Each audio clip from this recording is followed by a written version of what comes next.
Бул чыгарма Чолпонбек Абыкеевдин Кара китеп аттуу чыгармалар жыйнагынан алынып берилүүдө.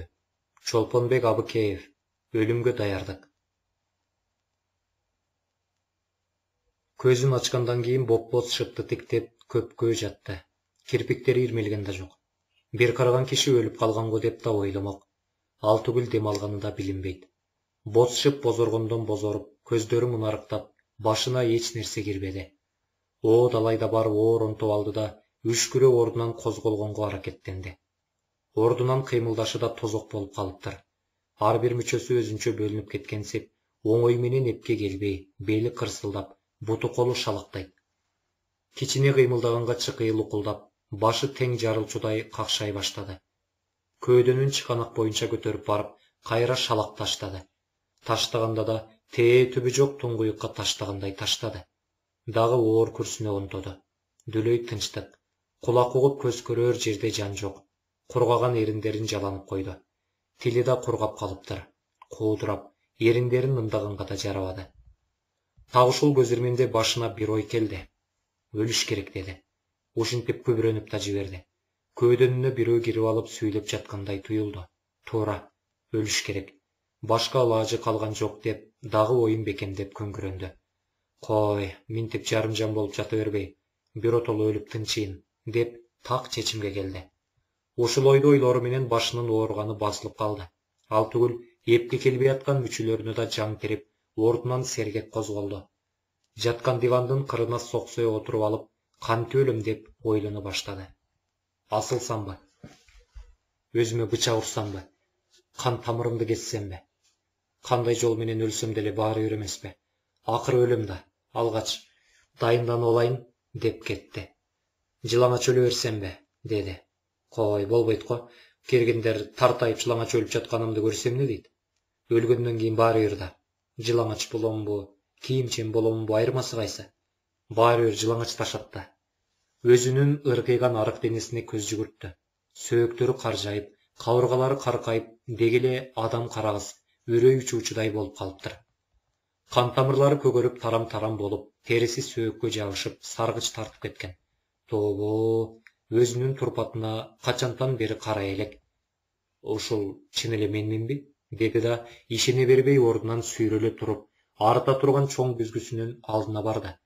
Кудай сакта, бетинин бырышы 90 кат, көзү өңүрөйүп ара келген. Көптөн бери алынбагандыктан эгин саксайган сакал баскан, жаак сөөктөрү уркуйган. Коңкойгон мурдунун учу кызыл быткыл бейтааныш адам турду. Я Алла, эгин сыйпалап күңгүрөнүп алды. Бир нерсе айткысы келди, айта албады. Минтип жылаңач өлгөнүм болбойт экен. Адамча жашаган жокмун, жок дегенде, өлгөндө адамча өлөйүн деген ойго келди.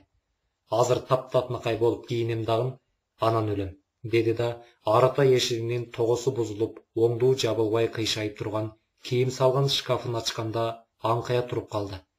Шкафтын ичиндеги кийим илгичтери бүт бош экен. Бурчта тоголоктошкон бир аз түрлүү кийим жатат. Бир топ эле кийимим бар эле го, бирөөлөр уурдап кеткенби я? Акмак, алкаш достордун кылары ушул да, деп ачык сүйлөнүп жиберди. Дагы үшкүрүнүп алды. Тигил тоголоктошкондорду оодарса, оңдуу эч нерсе жок экен. Анан калса, адам жийиркеңгидей кир. Каңырсып жыты да жаман. Даана аргасы кете түштү. Кой, бул кийимдеримди кийгиче жылаңач өлгөнүм түзүк окшойт. Кайра күзгүсүнүн астына келди. Эми өзүн такыр эле карагысы келбеди. Шөлбүрөгөн турсасынын кири да укмуш. Кайра артка бурулуп жаткан диванына шоңшое отура кетти. Өлгөндөн кийин мага баары бир эмеспи? Ким эмне десе ошо десин. Түйшүктөнбөй эле өлө бербейинби я? Кимдир бирөө менен сүйлөшүп аткансып, үн чыгара күңгүрөндү. Башына жанагы жашоодо адамча жашаган жокмун, жок дегенде, өлгөндө адамча өлөйүн деген ой кайра-кайра мыктай кадалды. Үстүнө үйрүлүп салаар жартылууда кийими калбаптыр го. Кой, болбостур. Мынча болду, болгон кийимимдин арасынан түзүгүрөөгүн иргеп, жууп тазалап туруп кийип, анан өлөйүн, деди да, шашпай, болгон кийимин чачып, иргеп чыкты. Иргелгендин ичинен алып кийинди. Түзүк дегендерин жууп тазалоону чечти. Аңгыча сырткы дарбаза таңкылдап калды. Тоголоктошкон кийимин колтогуна кысып, сыртка жөнөдү. Какчырап, кулак түшүүчүдөй болгон дарбазасы дагы таңкылдады. Баратам, деп киркирей кыйкырып койду. Ачса жүдөө кийинген, чачы үксүйгөн, мурдунун учу көпкөк бирөө туруптур. Экөө тиктешип туруп калышты. Эмне аңкыясың? Жүрү. Теги бак бергендики чоң тамын түптөттүргөнү таш түшүргөн жатыптыр. Сүйлөшүп койдум. Түшкү, кечки тамагы ичкилиги, анан бир шишеден жаныбызга салып бермей болду. Биз экөөбүз дагы экөө болот экен. Берки дагы деле тиктеп тура берди. Ой, эмнеси болуп жатат? Сен кимсиң? Жанатан сүйлөп жаткан Беркинин көзү алая түштү. Акылдан айныгандан соосуңбу? Чын эле мени тааныбай турасыңбы?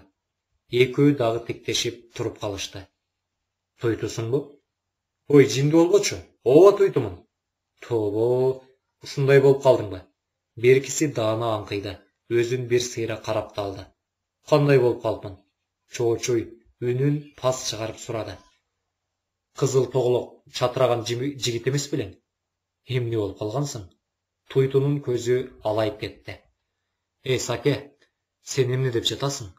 Экөө дагы кичине тиктеше түшүштү. Берки кичине артка кетенчиктеди. Туйту, ал дагынтип жашаганча сен деле өлүп албайсыңбы? Кел экөөбүз чогуу өлөбүз. Мен өлөйүн деп чечтим.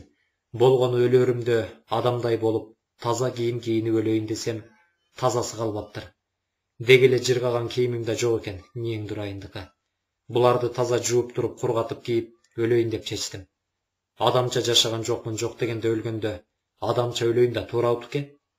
Туйту дагы артка кетенчиктеп басты. Ой, кайдагы жокду айтпачы, Саке.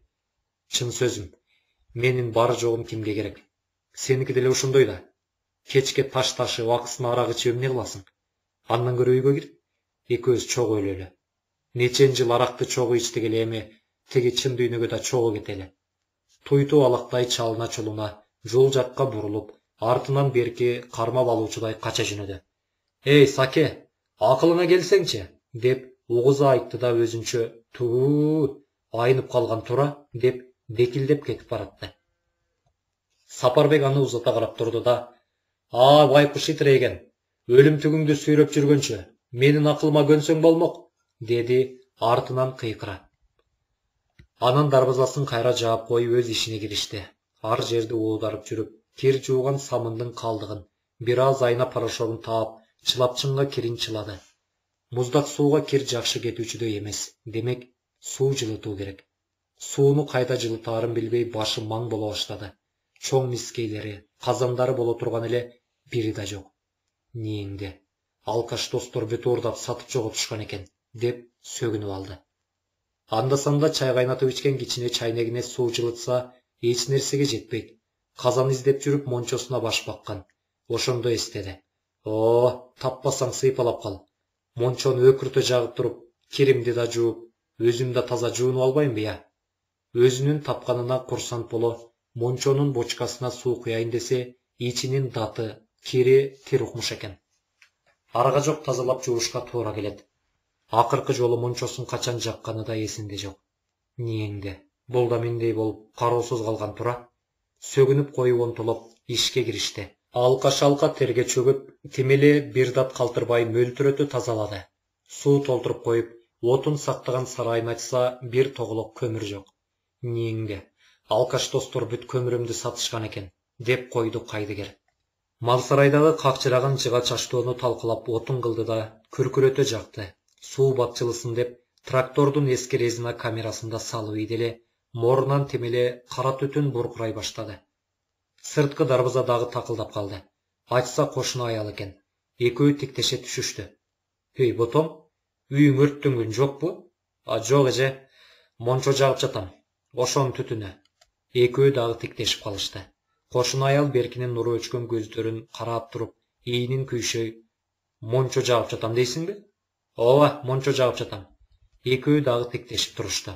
Аял уккан кулагына ишенгирбей, жага кой. Мен кара түтүндү көрүп, сарай өрттөнүп жатабы деп чочулабадымбы? Ошону эле билейин деген. Кайра артына бурулуп, мейли анда, деди, эмне дешти билбей.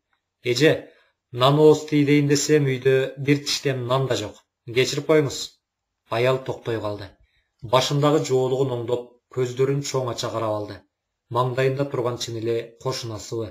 Ошол эле өзү. Тобо, үнү башкача угулат. Мен акылымдан айнып турамбы же бул айныганбы? Деп ойлоду ичинен. Эч нерсе эмес, аке. Өмүр болсо нан табылат. Бүгүн болбосо эртең болот, деп койду да жолун улады. Эми мага нан табыштын деле кереги жок, деди берки үнүн паас чыгарып. Аял укпады. Жашы 60-тан өтүп 70-ти таяп калса да, сымбатын бузбай, кайкалап баскан калыбында каздай койкое жайкалып кете берди. Артынан узата караган берки ичинен өлгөнүмдөн кийин ушул эже биринчи тиричилигиме кол кабыш кылышат болушу керек. Ак көңүл, жакшы эже. Колунан да баары келет. Анан үшкүрүп алды. Кайра дарбазасын жапты да бул жолу илбеди. Ал түгүл кичине кыйгач ачып койду. Бирөөлөр келсе такылдатып отурбай, шар кирсин дегени. Анткени өлгөндөн кийин дарбазасы илинүү болсо такылдатып, эч ким ачпаган соң кете беришсе, сасып кетиши мүмкүн. Ал түгүл бир нече күн жатып, курттап кетсечи. Элестеткенде жүрөгү опку болжуй түштү. Ал түгүл өзүнүн ичи көгөрүп өлүп жатканы, чымындар оозу мурдуна үймөлөктөшүп, килейген курттар соймуңдоп атканы көз алдына тартыла, мууну калчылдай, денеси дүрдеп ымшып чыкты.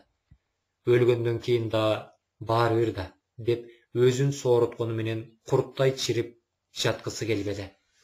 Адамча жашаган жокмун, жок дегенде өлгөндө адамча өлөйүн деген ою кайра кайталанып, эгер курттап чирип кете турган болсом, анда кер жууп, таза кийимди кийип эмне кылам? Таза кийингенге жараша таза өлөйүн. Демек, өлгөнүмдөн кийин көп убакыт өткөрбөй, кимдир бирөө билгидей шарт түзүшүм керек окшойт, деген жыйынтыкка келгенде кичине тынчтанып калды да баштаган ишине кайра киришти. Түзүктеген бир сыйра кийиминен бөлөгүн отко жагып жиберейин деп чечти. Жууганда жуубаганда эмне? Ансыз деле кичинекей самын менен порошогу баарына жетмек эмес. Резинанын табы күчтүү эмеспи? Мончонун суусу бат эле кайнады. Чылапчынга кайнак суудан куюп жууйын дедиле, кийимин салса, суу үстүнө бир нерселер жабырап калкып чыкты. Тобо, ушунча болуп кеткенби? Деди күбүрөнө. Бит экен. Тим эле укмуш го, деди дагы күбүрөнө. Байкуш, ансыз деле өлмөк турбайсыңбы? Деп койду үшкүрө кимдир бирөөгө айтып жаткансып. Үстүндөгү көйнөгү менен шымын, ич кийимин чечип, карабай туруп, отко жакты. Карагысы келген жок. Эмне кылат жүрөгүн оортуп. Эниден тууба жылаңач болуп алып, кир жууганга киришти. Киринен мурда өзү эзилип калуучудай, алкашалка тердеп, бир катар териси шыпырылгансып, күчүктөй баштады. Өжөрлөнүп чыдап кирин эзип жууй берди. Кир самыны менен, кээде порошок менен өзүнүн денесин да жышкылап коет. Демиккенине да карабады. Акыры өлө турган болгондон кийин эмнесин аянат. Башын самындап атып, чачарасынан колуна кошо чыккан биттерди көргөндө таң калган деле жок. Кийими тигинче болгон экен, башы соо болмок беле. Кирин жууп болуп бурчка койду да өзү аябай жышынып бууланды. Анан үйүнөн сакал алгычын издеп жүрүп тапты. Кудайдан болуп бир жаңы лезвияси да бар экен. Кайра мончого кирип, күзгүнүн сыныгына каранып, чачын өзү шыпыра баштады. Ар жерин кесип кетип жатты. Ага да караган жок. Чачын тасырайта шыпырган соң сакалын алды. Колтук жүндөрүн, деги болгон жүндүү жерин бүт тазалап кырынды. Башынын, сакалынын кесилген жериндеги кандарын жууган соң өзүн өзү карап алып жылмайып койду. Анан эми өлсөм менден эч ким жийиркенбейт, деп күбүрөндү.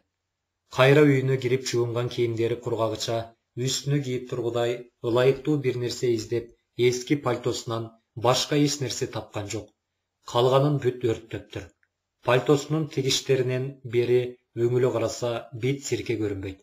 Таза экен, деп жалаңкат жылаңач денесине кийип алды да үй ичиндеги диван үстүнөн өмүрү жыйналбаган, жатып жүрчү эски жуурканын да өрттөдү. Шейшебаттууну качан урунганын да унутуп калыптыр. Үй ичин иретпөөгө өттү. Иреттегиде деле эч нерсе калбаптыр. Бир эшиги жок, кыйшайып жыгылуучудай болгон эски кийимилген шифоньери. Бурчта колго жасалган электр плита, бир темир чайник, 2 кружка эски жатуучу диван болду. 4 бөлмө үйдө болгон ушул дүйнө. Үй ичин бир жакка көчүрүп кеткендей каңгырап бош. Улам бир бөлмөнү ачып карай, оозу аңкый ачылды. Ниңде, алкаш достор бүт уурдап сатышкан тура, деди күңгүрөнө. Bir кездеги дубалдарга тартылган туш кейиздердин, килемдердин, сандыктардын, идиш-аяк толтурашы калган шкафтын, дубалга илинген түлкүнүн, карышкырдын терилеринин кайда кеткенине башы жетпей турду. Туу ата, алкаш достордун мени эле сатмай калган тура. Эй, бүт тукум курут кылышкан турбайбы? Деп койду. Чынында досторуна кошулуп бүт өзү аракка сатканын эстей алган жок. Эстегиси келбеди. Эмнеси болсо да алкаш досторун сөгүп, өзүн кичине жеңилдетип алды. Үйдүн полунун киринен сырынын түсү билинбей калыптыр. Мончодон ысык суу алып келип, бардык бөлмөлөрдү жууп чыкты. Эски шыпыргы таап алып, дубал боорундагы, потолоктогу желелерди шыпырды. Канча убакыт өткөнүн да билген жок. Кайра мончого кирип, дагы бир чайканды. Короодогу алманын бутагына илип койгон кийимдерин караса кургап калыптыр. Алып кийейин десе, тигиштеринде сиркелери кум. Үстөккө босток болуучтай эмес. Өзүнүн үтүгүнүн кайда кеткени дайынсыз. Коңшу эжеден сурабаса, башка арга жок. Жалаң этине пальтосун кийип турган коңшусун көргөндө аялдын оозу даан ачылды.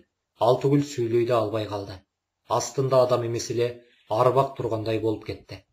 Башын жалтырата кырган, сакал мурту жок коңшусунун жаак сөөктөрү уркуюп чыгып, башы сокудай болуп, тири укмуш болуп калыптыр. Мурда чачы үксүйүп, сакалы барпайып жүргөндөгү өңү башкача эле. Ой, ботом, Сапарбексиңби? Ооба эже, тааныбай калдыңызбы? Ботом, Сапарбексиңби? Ооба эже, тааныбай калдыңызбы? Ботом, чачыңды, сакалыңды алып койсоң, таанылгыс болуп кала турбайсыңбы? Деди өзүнө келе. Кел. Кирдим эже. Үтүүңөрдү сурап келдим эле. 1 саатка жетпей кайра алып келем. Аялдын дагы оозу ачылды. Ичинде үтүгүм эмне кылат? Чын эле кийим үтүктөгөн жатабы? Деген ойлор турса да сурай албады. Мейли, деди шыпылдап. Арытан алып келип, карматканча шашып. Рахмат эже, бат эле алып келем, деди да берки башка сөз айтпай бурулуп жөнөй бергенде, аял артынан узата ээрчей карап калды. Пальтонун этегинен сөөк болуп арыктаган, шыйрагы көрүнгөн берки үңкүйө кетип баратты. Кийимдерин шашпай үтүктөдү. Чолоо жерин калтырган жок. Алтыгүл эски дивандын үстүндө үтүктөдү.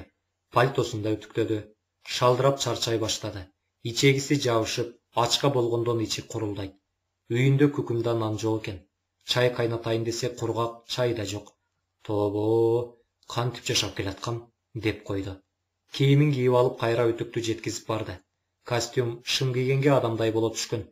Болгону башына кээрге эч нерсе таппай койгондуктан башы сокудай болуп, ырайын бузуп турат. Эшикти ачкан коңшу аял аяк башына бир карап алды да: "Ботом, адамдай болуп калган турбайсыңбы? Ай өт, жаңы эле нан жаап чай ичейин деп жаттым эле. Отур, чогуу чай ичели", деди. Берки "Жок эже, мен кете берейин" дейин деп кайра "Мейли, өлөрүмдө бир жолу тамактанып алайынчы" деп ойлоп төргө өттү. Коңшусу менен дегеле шашпай чайлады. Төрөлгөнү ачка жүргөнсүп, табактагы каймакты, вареньени бүт аймады. Бир көмөч нанын бүт эле өзү жеп койду. Коңшу аял көргөн көзүнө ишенбей, "Бул чын эле арагын таштап оңолоюн деген го", деп ичинен ойлоп коет да, кайра кайдан оңолсун. Жөн эле бүгүн өзүнө бир жолу көңүл буруп жатканы болсо керек, дейт. Ошентсе да сөзгө тартып: "Ай Сапар, ырас чачыңды, сакалыңды кыркып, тазаланып алыпсың. Ботом, раматылыгы болгон эжең тирүү кезинде кирпигиңе кир жугузчу эмес эле. Иним деп үстүңө үйүрүлүп турчу эмес беле?" Сапарбектин өлгөн бир тууган эжеси жөнүндө айтып жатканы болчу. "Жалгызым деп сени жакшы көргөнүнөн көзүнүн тирүүсүндө сага ичкилигиңди азайтсаңчы, же таштачы" деп да айта албады. Кайран эжем, адамдын алтын эле го. Бир айыбы аягы канап төрөбөгөнү гана болду. Болбосо асыл жан эмес беле, деп үшкүрүнү шыпшынып койду. Беркинин көз алдына тээ илгерки өткөн өмүр бүдөмүк мунарыктай элестей калып жатты. "Сен да өзүңдү такыр таштап койбодуңбу? Ботом, болбосо бул чөлкөмдө сендей колу алтын уста бар беле? Оңбогон арак оңбосун, болбосо сендей дөөт колдогон усталар 100 жылда бир төрөлбөйт го. Азырда сенин салган үйлөрүң заңгырап турат. Сеникине окшоштурам деген нечейин усталар шылдың болушпадыбы?" Берки үн деген жок. Жаңы бышкан нандан каймакка мала бурдай сугунуп, Бир курсагы менен алек болуп жатты. Ай ботом, сенде эр жигит да жаман бир салпетек катын үчүн ушунча чөкмөкпө? Катынга өчөгүшүп күчүңдү ичкиликтен чыгарам деп аягын эмне болдуң? Агатның болсо жүрөт, таба эмес тобо. Анын ошондой эрке бош экенин билип, мен учурунда ажырашпадымбы деп. Мынча болду күйгүз айтайын деди окшойт. Баары бир турмушубуз болмок эмес. Акыры алкаш болуп кетээрин билгем. Балдарымдын ырыскысын ажырашып кетип сактап калдым. Болбосо бүт ичип таштамак деп айтат экен. Өлүк канаңды көрөйүн шерменде. Эжең байкуш өлөр өлгүчө ушул сойкуга кайсы шайтан айдаган күнү жолуп деле деп боздоп жүрүп өттү го деп көз кычыгында турган жашын жуулук учу менен сүртүп койду. Берки тойгондон кийин рахмат эже, эмнеси болсо да өлөрүмө бир тое тамак ичкендей болдум. Сообум тиер. Бата кылып коюңуз, деди да бата тилеп ордунан тура жөнөдү. Тигил аял Беркинин өйдө төмөн сөзүнө түшүнө бербей, эмне деп дөөрүп койду дегенсип аңкайып кала берди.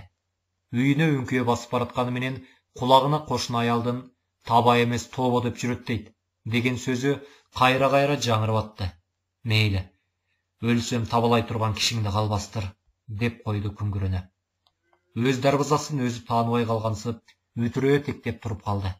Босого устуну кыйшайып, жыгылуучудай болуп калыптыр. Сырлары эскилиги жеткенден сыйрылып түшүп, өңү өчкөн. Бир кездеги өз колу менен жасаган, зыңкыйып турган кооз дарбаза көз алдына тартыла түштү. Ичи бурала толгонуп кетти. Кайра кол шилтеп койду. Эми өлө турган болгон соң дарбазанын эмне кереги бар? Куламактан кыйрап калсын, деди да ичкери кирип, киши кирип чыгуучу эшигин кыйгаат жаап койду. Илбеди. Үй түбүндөгү эски орундукка күнөстөй олтура кетти. Күн түштөн ооптур. Бүгүн канчасы деп ойлоп алып, өзү чоочуп кетти. Күндү кой, кайсы ай, кайсы мезгил экенин эстей албай, башы ката түштү. Таңдын оозурайындыкы. Мени чак өлгөн турбаймынбы? Дагы уя албай өлөйүн деп коем. Ой тобо, жылдын кайсы мезгил экенин билбей калганымдан кийин эмне деген шумдук? Таңдын оозурайындыкы. Сөгүнүп алды да аргасы кеткенден жардам берчи дегенсип күндү үлүрөө тиктеди. Айлананы аяр карай баштады. Алмач балактай болуп түйүлүп калыптыр. Короо үчүн жашыл отоо чөп баскан, демек жаз окшойт. Кейпи апрель айы болсо керек деп боолгоду. Барып кошуна аялдан сурап келсемби деп да ойлоп, кайра айныды. Өлө турган кишиге мезгилдин айырмасы кайсы? Күндүн жылуулугу денесине өтүп, бир чети курсагы тойгонго магдырап, уйкусу келе баштады. Көз алдына өлгөндөн кийинки көрүнүштү элестеткиси келди. Опурап топурап кирип чыккан эл аялына сөзсүз кабар айттырышат. Өзү келгиси келбесе да, балдары топурак салсын деп келээр. Аялы келип суйкаңдап, машинеден түшүп, анан кыйшайып кулайын деп турган дарбазаны көрүп, киргиси келбей мурдун чүйрүп турганы көз алдына тартыла түштү. Балдарына карап, ай мына, силердин атаңар кандай үйдө жашаган, кандай адам болгон, көрүп алгыла. Мен силерди торолтуп багып, адам кылып жүрөм, деп атканы ал түгүл кулагына угулуп кетти. Миң дурайын, муну кара. Ушул дарбаза элеби? Ордунан кантип атып турганын билбеди. Сарайын аңтарып жүрүп, эски лом, күрөк таап алып келип, кыйшайган босого устундун түбүн казып түзөп, кайра таш салып бекемдеп бекитти. Кыйшайган дарбаза кайкалап түзөлө түштү. Ушул элеби ниңде? Муну минтип эле түзөп койсо болот. Өз ишине өзү ыраазы боло түштү. Чекесинен тер куюлгуча иштептир. Анан көзүнө дубалдын урап түшкөн бурчу урунду. Кирпичтери ар жерде чачылып жатат. Суу ташып кичине ылай жасап койду да оңдоп кирди. Кечки үгүнгө чейин короосун айланта бүтүраган жерлерин оңдоп чыкты. Тырпетерге алы калбай чарчады. Эмнегедир өзөгү карайып, курсагы ача баштады. Коңшу аялдын ысык нанын эстеди, каймагын эстеди. Дагы баргысы келип кетти, бирок батынбады. Эмне деп барам? Акыры өлө турган болгон соң ачка эле өлө бербейинби? Курсакты тойгузганда эмне да тойгузбаганда эмне? Деп үйүнө кирди. Эски диванына чалкалай отуруп эс алайынчы деп жаңы эле ойлогондо сырткы эшик ачылып калды. Я, Сапар! Ой, Сапар! Кайдасың? Деген коңшу аялдын үнү угулду. Бул жактам, неже кириңиз? Деп тосо жөнөдү. Ай, жүрү үйгө, ысык тамак ичип ал. Кечке жаның тынган жок. Атайын сен үчүн эт астым эле, оокат кылганыңды көрүп кубанычым койдума батпадыбы? Акыры намысың ойгонот экен деп жатам. Эми ушул бойдон адам болуп кетсең болду. Жакшы атанын уулу элең, деди эбиреп-жебиреп. Ай эже, жөн эле койбойсуз да. Ай кой, жүрү. Ботом, сенин эжекең менен бир тууган эжесиңдидей болуп, өлөр өлгүчө сыйлашып жүрдүк. Сен деле инимдей болуп калдың. Жүрү, уялба. Бирде жигит төбө минет, бирде жигит жөө жүрөт деген. О, кокуй, өзүңдү өзүң ушинтип колуңа алсаң, эртең эле заңгыраган жигит болуп чыга келесиң, деп астыга түшүп жөнөдү. Артынан ээрчей баскан Сапарбек, мейли, барып тамагын ичсе ичип коеюн, тигил дүйнөгө кеткенимде сообу тиер, деп ойлоп койду. Ботом, али жашсың да. Жашың канча да? Деди аял Сапарбекке бурула. Берки мукактана түштү. Көрсө, быйыл канчанчы жыл экенин билбейт экен. Анан эсине туулган жылы түштү. Жылын айта салды. О, кокуй, 45 жашта эле турбайсыңбы? Али жигитсиң да, деди коңшусу. Берки ичинен эсептеп быйыл канчанчы жыл экенин чыгарды. Туу ата, аялы менен ажырашканына 14 жыл болуптур. Эжекесинин үйүндө жашаганына 13 жыл. Эжекесинин өлгөнүнө 5 жыл болгон экен. Туу ата, ушунча жыл өтүп кеттиби? Деди ичинен. Улуу баласы 19-га, кичүүсү 17-ге чыккан тура. Туу ата, аял менен тамак ичип олтуруп билди. Быйыл жаз кеч келиптир. Азыр майдын 10 экен. Күн жаңы эле жылый баштады дейт. Этти тамак көрбөгөндөй жеди. 2 чоңчуну шорпо ичти. Кетеринде коңшу аял, ме, муну кийип алчы. Күйөөмдүн калпагы эле, үйдө эле сандыктын түбүндө жатат, деп башына эскинин жаңысы болгон калпакты кийгизди. Кейпи чачын тасырайта кырган башына соксоюп, эч нерсе кийбей жүргөнүнөн баш кийими жок экенин байкаса керек. Берки урчукпай ойлонуп турду да, рахмат, деп көбүрөй кийип алды. Үйүнө келип диванга кийимчен кулаган бойдон уктап калган экен, күн шашке болгончо бут серппептир. Бирөөнүн жулкулдатканынан ойгонду. Көзүн ачса, бет маңдайында көздөрү өңүрөйүп ары кирип кеткен, бетин сакал баскан, чачы үксүйгөн бирөө турат. Кече өлөйүн деп атканын эстеп, мен тигил дүйнөдөмүнбү? Аңкүр-мүңкүр деген ушул го, деп ойлоду апкаарый. Тигил ырсайып койду. Тиштеринин көйү жок, барлары сапсары болуп кеткен. Кайраным, кечээ бир жерден жолуң болуп аябай тойсоң керек, деди. Үнү тааныш учурайт. Ой, эмне жалдырап карайсың? Же эсиңе келе албай жатасыңбы? Бүшүркөй тиктеп турду да, сен Ыйманбексиңби? Тигинин көзү чекчее түштү. Ай, жинди болбочу. Анан ким болмок элем? Ооба, Ыйманбекмин. Байкуш классташым. Сен ушинтип калдыңбы? Тигил көздөрүн алаңдата өзүн карады. Кантип калыпмын? Дөөрүбөчү? Дөөрүбөй эле. Мынчалык сага эмне болду? Кой, сага кыйын болду. Мага эмне болуптур? Тигил ордунан турду. Кой, айткан демне, айтпаган демне. Сен да өлгөн турбайсың да. Мен азыр мончону жагайын. Сен да мендей болуп жуунуп тазалан. Анан чогуу өлөлү. Бизде башка жол жок. Барар жерибиз да жок. Ушуну түшүн. Сакиш, сен соосуңбу я? Кичине артка кетенчик деди. Мен соо элемин. Мына сен соо эмессиң. Сен мен айтканды аткарып соолугушуң керек. Берки ордунан турду. Тигил, мени жайма кой. Өлсөң өзүң өлө бер. Чалынып чулуна эшикке жөнөдү. Кече туйту айткан Сапарбек акылынан айнып калыптыр деп ишене берген эмес. Ой, токто, кайда качасың? Баары бир эртедир кечтир. Барар жерибиз ошол жак болгон соң, минтип кор болбой эртерээк кете берели. Ыйманбеги тикилдей чуркап чыгып кетти. Шашканынан эшиктерди да жапкан жок. Берки турган ордунда кала берди. Шордуумай, түк акылга көнбөйт экенсиң да, деп койду. Табарсыгы толуп калыптыр. Эшикке чыкты. Көмбөгүндө ачык экен. Дубал кырларындагы кечээки өзү оңдоп койгон жерлер көзүнө татынакай көрүндү. Дагы аялынын кербезденип, шылдыңдап караган элеси көз алдына тартыла түштү. Неңде, мен сени шылдыңдатып коет бекенмин? Дарбызасын караса кой коюп турат, болгону сыры туурулуп түшүп эскириптир. Үйүнүн сыртынан да ар жеринин шыбагы сыйрылып, таргыл болуп калыптыр. Атта көрү, мынча болду, баарын кырып салып кайра кара шубактап туруп актап койсом, тигил дубалды да мелтиретип кара шубактап туруп актасам, дарбазаны сырдап койсом, Мени көмгөнү келгендердин көзү ачылат эле, деди да кайра оюнан айный түштү. Туй, анын баарын качан жасап бүтөм? Кой, андан көрө бүгүн эле өлө берейин. Кара боюм таза, кийимим таза, калганын эл көтөрүп кетер. Дагы аялы көз алдына тартылды. Чүйрүңдөп үйгө кирбей, бутунун учу менен басып, жийиркенип турганы, кирдеген чайнеги менен кирдеген кружкаларын көрүп, айбанча жашап жүрүп айбанча өлгөн экен. Мына атыңар ушундай иттен айырмасы жок неме болчу? Ошон үчүн силерди алып келип көрсөткөн эмесмин, деп балдарына айтып атканы элестей түштү. Эмнең дурайын? Түймө жетмей элең го, жеттиң го? Көзүнөн жаш чыга түштү. Жок, мен сага шылдың болбойм. Мен сага көрсөтөм. Адамдык жашоомду уурдаттым эле сага, эми адамча өлөрүмдү да уурдатайынбы? Жок, уурдатпайм. Эми мен адамча өлөм. Көзүңдү гана кашайтам. Мурдуңду чүйрө албай, оозуң ачылып, ээң түшөт. Тиштенип алды.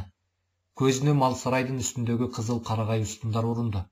Ушул устундарды түшүрүп туруп, тактай тилгичине тилип, тактай кылып сатыш керек да, акчасына сыыр акиташ алыш керек, деген ойго келди. Кечээ сарайын тинтип жүргөндө көргөн, короосундагы тактай тилген станогу кала бериптир. Эмне болуп сатылбай калганын түшүнбөдү. Арасы резиналардын арасына басылып жатыптыр. Мотор жертөлөдө экен. Бүт кечээ көргөн. Баарын кураштырып кирди. Түш жарым асылып атып оңдоп алды. Иштетсе зыр деп иштеп кетти. Кубанганын айтпа. Ломсалы оодарып атып, бир устунду түшүрдү да, астына тирөөч коюп жатып, эптеп тактай тилген станогуна жеткизди. Анан станогун иштетти. Анча-мынча колу калчылдаганы менен тактай тилишти унутпаптыр. Зыркырата тилип кирди. Кечке 3 устун тилди. Бир топ тактай болду. Бешимде шай ооп жүрбөй калды. Өзөгү карайып, ичи аркасына жабышып, ачка болду. Улам эрден жаланып коет. Заардан бери суудан башка эч нерсе наар алган жок. Коңшу аялдыкына баргандан айбыкты. Башка кошуналары менен түк киришип чыгышпайт. Ал түгүл азыр тааныбайт деле. Кой, жок дегенде 2 тактай сатып, бир аз азык түлүк албаса болуучу да эмес. Татынакай тилинген 2 тактайды дарбаза сыртына сүйрөп чыкты эле, сураган кардарлар бат эле көбөйдү. Көбү канча өтөлүк аракка дешет. Аракка эмес, акчага десе ишенгиребей карашат. Эң кызыгы азыр тактайлардын кубу канчадан экенин билбейт экен. Айласы кеткенинен сыр бербей, базар баасынан кичине түшүрүп ала бериңиз дегенге өттү. Коңшу көчөдөгү кошуналардын бири курулуш куруп аткан экен, короосундагыны да кошуп бүт сатып алып кетти. Сибирдин кызыл карагайнын устунунан тилинген арзан тактайды тургузчубу бул күнү бир бүтүлкө нанды суу менен ичип жатып алды. Эртеси чөнтөгүнө түшкөн 1000 сомдон ашык акчасы менен алгач курулуш материалдарды саткан жаймага барды. Мыкты кайың сап менен сапталган түрлүү балталарды көргөндө жүрөгү дүкүлдөп, колдору калчылдап кетти. Өзүн кармана албай калды. 3 түрдүү балта, 4 түрдүү сүргү, 3 түрдүү ара, 3 түрдүү балка, мык сууругу чалды.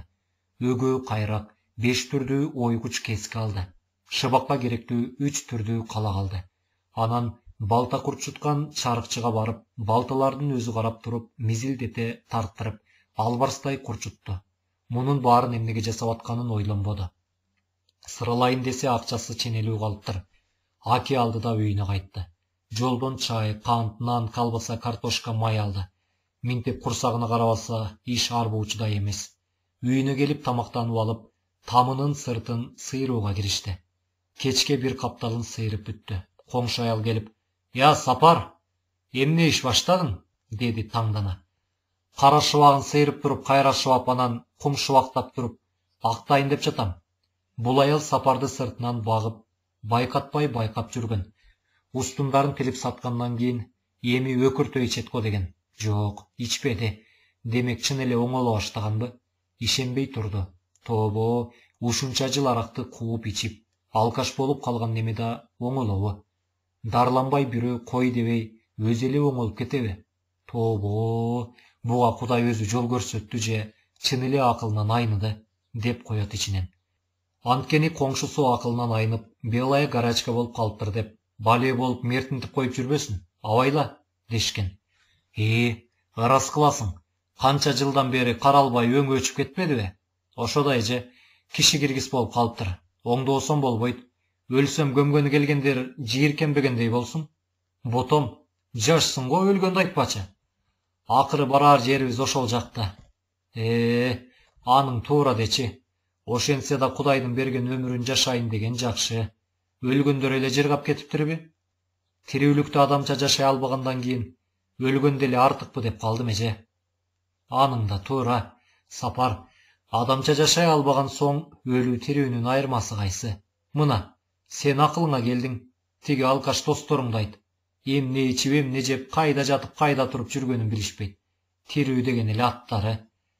Мен да ошону айттым. Силер баары бир өлгөн адамсыңар десем укпай атышпайбы?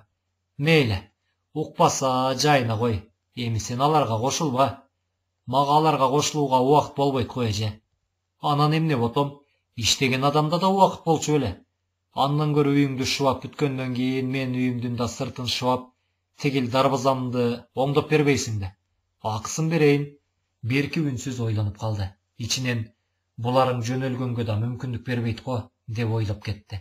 Бирок акча керек. Дарбазасын үй үчүн терезелерди сырдаш керек. Шартка карайлы эже. Камагыңды да берип турам. Баягы өзүң шыбаган бойдон оңдолуп, кайра шыбала элек. Мен шыбадым беле дегенси ойлонуп калды. Бирок качан шыбаганын эстей албады. Коңшу аял болсо, муну акылынан айныды дегендери жалган го. Сопсоо эле көрүнөт. Аракты таштап оңолгонун көрө албай жатышса керек. Адам деген ошо да, деп ойлоп койду. Ишти жүрөгү сагынып калган экен, колдору бир аз калчылдап, муундары титирегени менен тим эле тажабай иштегиси келет. 2 күндө үйдүн сыртын бүт сыйрып, кырып шыбакка даярдап тазалап чыкты. Анан кара шыбакка мыкты топурак, кум шыбагына майда кум түшүрүшү керек экен, ушунун баары акчага келерин ойлобой баштаптыр. Сарайдын устундары түгөнгөн, сатаар эч нерсеси жок. Эсине коңшу аялдын акыга үйүн шыбатайын дегени түштү. Ошол эле күнү барып сүйлөштү. Астына акысынын жарымын алып, өзү тандап мыкты топурак түшүрттү да, ылайына суу куюп ыйлеп жаткырып коюп, коңшу аялдын үйүнүн сыртын кырып кирди. 2 күнгө жеткирбей анын үйүнүн да сыртын кырып койду. Аңгыча өз үйүнө деп жаткырган ылайдын ийини жетип бышып калган экен, 2-3 күн ийлемейин шыбачу эмес. Денесинен кара тер аккан сайын муундарынын калчылдаганы азайып, тарамыштарына күч кирип, колдору тетиребей, иштеген иштери жымылдай баштады. Күндөрдүн да кандай өткөнүн билбеди. Жаңышып алып, жарашыктуу сырдалган үй түбүндөгү орундукта күн батып баратканда үңкүйө ойлуу олтурду. Улам айлынасын карап коет. Жайдын саратан кечи, жашыл сыр менен сырдалган жап-жашыл дарбаза. Үйдүн ичи сырты бирдей мелтирете түптүз шыбалып, аппак акталган. Терезе кашектерден бери сырдалып, тим эле жаңы үйдөй. Короо жай иреттүү. Баягы устундарын алган сарай үстү кайра шиферленип жабылган.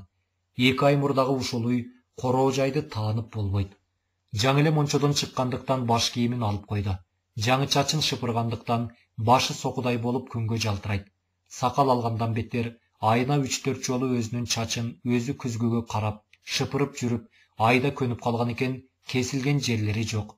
Баягы жаздагы бармактай болгон алмалар азыр чыныдай болуп кызгылт түс ала баштаптыр. Тобо, ушунча убакыт өттү. Азыр жай аяктап калса керек го, деп койду. Кайсы ай, кайсы күн экенин эстей албады. Шыпылдаган бир жигит келип, 2 күндөн бери жанын койбойт. Ай байке, сиздин гана колдон келет дейт. Тигил капчыгайдын ичинде эс алуу үйлөрүн курдуруп жаткан.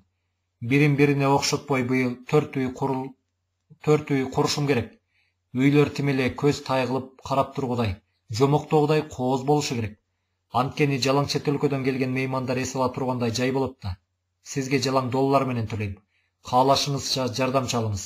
Дагы бир орус уста жигит келет. Ал Европа стилинде салат. Сиз чыгыш стилинде салышыңыз керек. Сураштырсам бул чөлкөмдө сизден ашкан уста жок дейт. Анын үстүнө тегил коңшу айылдагы Аргендин үйүн укмуш салсыз. Эч кандай проектиси жок эле. Жалаң кол менен салган дешет го, деп. Ичинен тынч өлгөнгө да мүмкүнчүлүк беришпейт го, деп ойлоп койсо да, сыртынан айынычек, колум бошобойт го, десе. О, байке, кайдагын айтпаңызчы. Үй шыбап дарбаза жасаганча мага иштесеңиз жакшы да. Сиз менин канча төлөөрүмө түшүнбөй же доллар менен төлөйм десем ишенбей турат окшойсуз, деп нааразы боло. 3 күндөн кийин келейин, жообун берсеңиз, деп капкара чет элдик машинесине түшүп алып, зыр коюп кете берди. Жүрөгүн төпөйүл кылган жигиттин сөзү деле эмес. Бүгүн күндүзү айылдаш бир абышка өлгөн экен, топурак салганы барып келген. Мындай маркумду коюуга акыркы жолу качан барганы эсинде жок. Бармак деле эмес.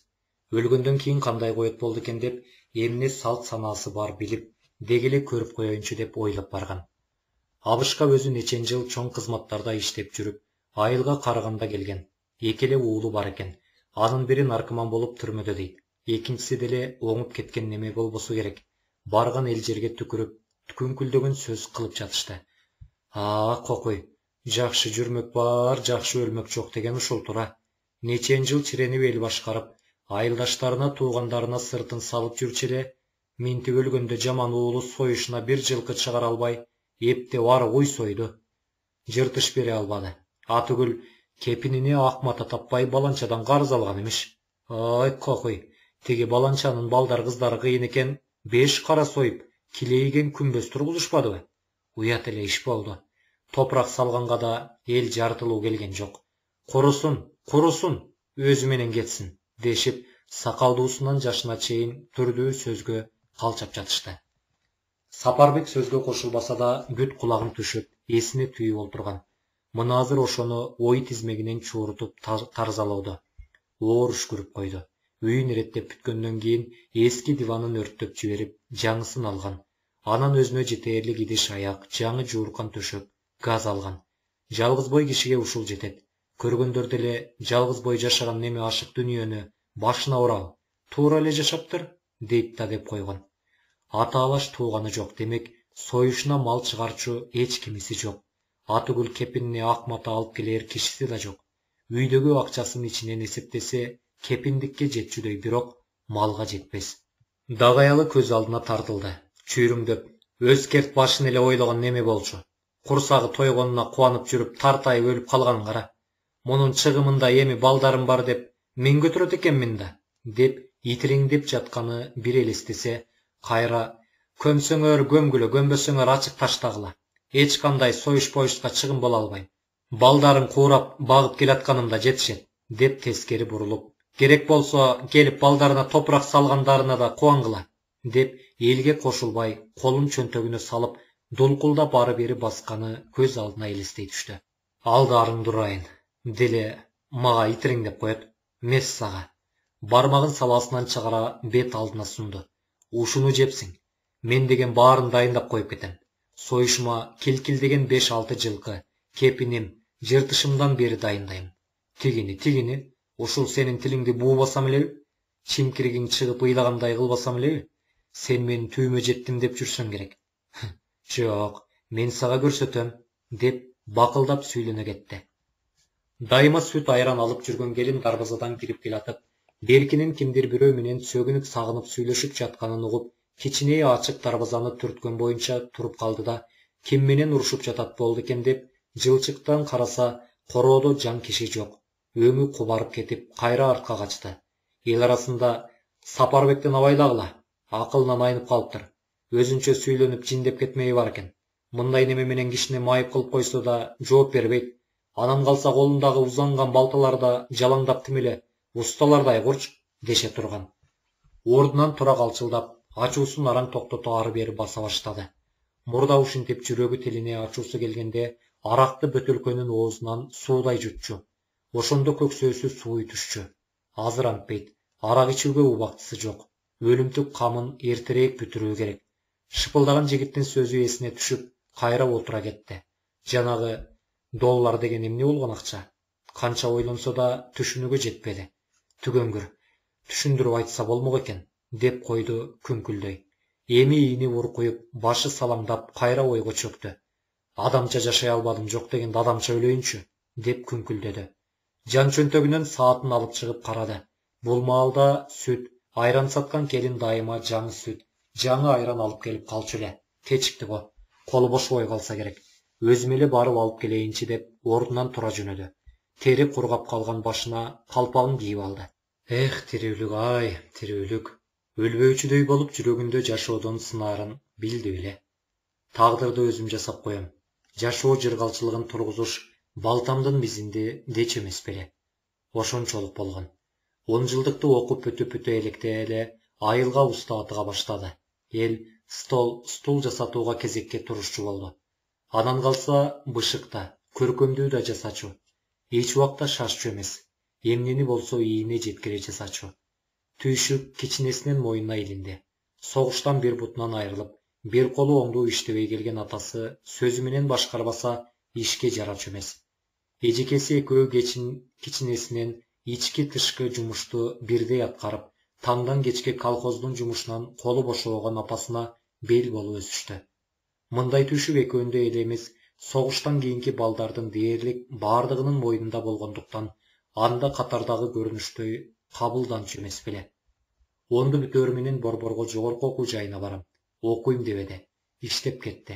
Атасы майып болгондуктан үйдөгү жалгыз каралашчу эркек катары аскерге да албады. Бүкүр уста атыккан райондун аймагына белгилүү чоң уста бар болчу. Өзү келип, мага өрнөк бол деди. Онду бүтөөр жылы бир жай жардамчы болуп, чогуу үй куруп калган жайы бар эле. Карт уста ошондо баланын жөндөмүн байкап калган көрүнөт да. Тим эле чекеден тери куюлуп, кубанганын айтпа. Ата-энеси да маңдайлары жарыла сүйүнүп колдошту. Бүкүр уста жөн уста эмес болчу. Райондун аймагындагы эң кымбат уста эле. Ага менмин деген байлар үйүн курууга берчү. Ошого жараша бүкүр устада бир курган үйүн экинчисине окшотпой, улам түрдөп, келиштире салчу. Бүкүр устага курдурган, бүкүр уста салган дегендин өзүнөн эле чоң атак, баасы бар эле. Ушул сөздүн өзүнө эле сапат, кадыр барып жатчу. Ошентип, бүкүр уста менен 5 жылга чукул иштешти. Күнү түнү чогуу жүргөн күндөрү болду. Акыры карлыкка алдырып баратканын түшүнгөн устаты өзү үй кармаган чоң иштерди таштап, Сапарбекти эми өзүңчө устачылык кыл. Сен мага өнөк болбой эле, мен сага өнөк болуп калдым. Карлык деген карлык экен, сага карааным эле болбосо, жардам мас дейип, түйшүктүн көбүн сен жеке тартчу болдуң. Рахмат. Ушул кезге чейин өз баламдан артык сыйлап, айтканымды эки кылбадың. Мен да сенден бар билген өнөрүмдү аябай үйрөттүм, деп батасын берип коштошту. Ишке тойбогон жигит кези. Анан калса, бүт табитин, рахатын устачылыкка берип, башканы ойлочу да эмес. Тапкан ташыганы кеңейип, апасы колхоздун жумушун таштап, үйдөгү мал жанды эрмектегенге өттү. Баласынын тынчыкканына атасы да терисине батпай кубанып, тели теңтуштарынын арасында зоболосу бийик. Ошондо аргенаттуу бай жигит үйүмдү салып бер деп калды. Бул үй бүкүр устадан бөлүнүп чыккандан кийинки биринчи кармаган үй болмок. Өзүнчө салганга жараша баштаганда эле көрүнүктүү үй салайын. Каалаган курулуш материалдары менен камсыз кылып бере алгыдай чөнтөктүү байлар чыккыча үй курулушун кармабаймын. Болбосо бүкүр устадан бөлүнгөндөн кийин колунан эч нерсе келбей, катардагы усталардын бири болду деген сөзгө калам деп сактанып, улам үйүмдүн курулушун кармап бер деп келгендердин бир даарына бош эмесмин десе, бирлерине кымбат сурап качырып, чоң курулушка чыкканга шашпады. Күндөрдүн биринде өзү толук келген, кычырай кийинген жигит аппак Волга менен келип түштү. Огородунда алма бутап жүргөн. Саламдашкандан кийин мени сизге бүкүр уста жиберди. Үй салдырып жаттым эле, ички жыгат жумушун кармап берер уста издеп жүрөм. Сизди макташкандан келдим, деди Сапарбекти сынай жүлжөө тиктеп. Чын эле ушул жигит чоң устабы? Жаш неме го дегенсип. Минген машинесин, кийген кийимин карап, күткөн кишим келсе керек деп ичтен жымдей түшсө да, сыртынан сыр бербей, салса салабыз, болгону биздин баабыз кымбат. Себеби сапаты да ошончо болот. Анан биз сурагандай сапаттуу курулуш материалы менен да жабдышыңыз керек, деди өз баркын көтөрө. Бир чети кампейр экен деп сынады. Тигил көздөрүн мурдагыдан да жүлжүйтө тиктеп калды. Ичинен тигинин дымагын деди көрүнөт. Маселе акчада эмес, маселе үйдүн салынышында. Өзгөчө керемет менен буга чейинки курулган үйлөрдүн бирине да окшобогондой кооздолуп салынышы керек. Эскертип коеюн, колумдан келет десең гана карма, деди кичине үнүн кекерлүү чыгара. Сапарбек ойлонуп калды. Жүрөгүнүн толтосуна бармактай муз тоңо түшкөнсүп, кимдир бирөө ушул үйдү курганы барбай эле койчу, деп кулагына шыбырагансып тарткынчыктай түштү да. Ойлонуп көрөйүн, башка да кардарлар түшүп жатты эле, деди өзүнө өзү ишендиребей. Тигил шарт бурулду да волгасына олтуруп зуу деп кете берди. Артынан узата карап, эмне болуп кетти? Алгач келгенде кубанып кетпедиң беле? Анан кайра баргым келбей калды. Мындай акчалуу адам эми чыга коерун Кудай билет. Макулдай бербей, деп кейипти алды. Ушул кечте эле баягы Күркүл кайра келди. Бул жолу Бүкүр устаны сала келиптир. Учурашкан соң устаты Сапарбекти өзүнө чакырып чыгып, бул район эле эмес, облустагы эң бай жигиттерден. Даярдоо конторунда иштейт. Үйүн салы бер. Өз колуң менен салган биринчи үйүң болот. Эл көзүнө жарк деп көрүнү түшөсүң, деди Сапарбектин оюндагын айтып.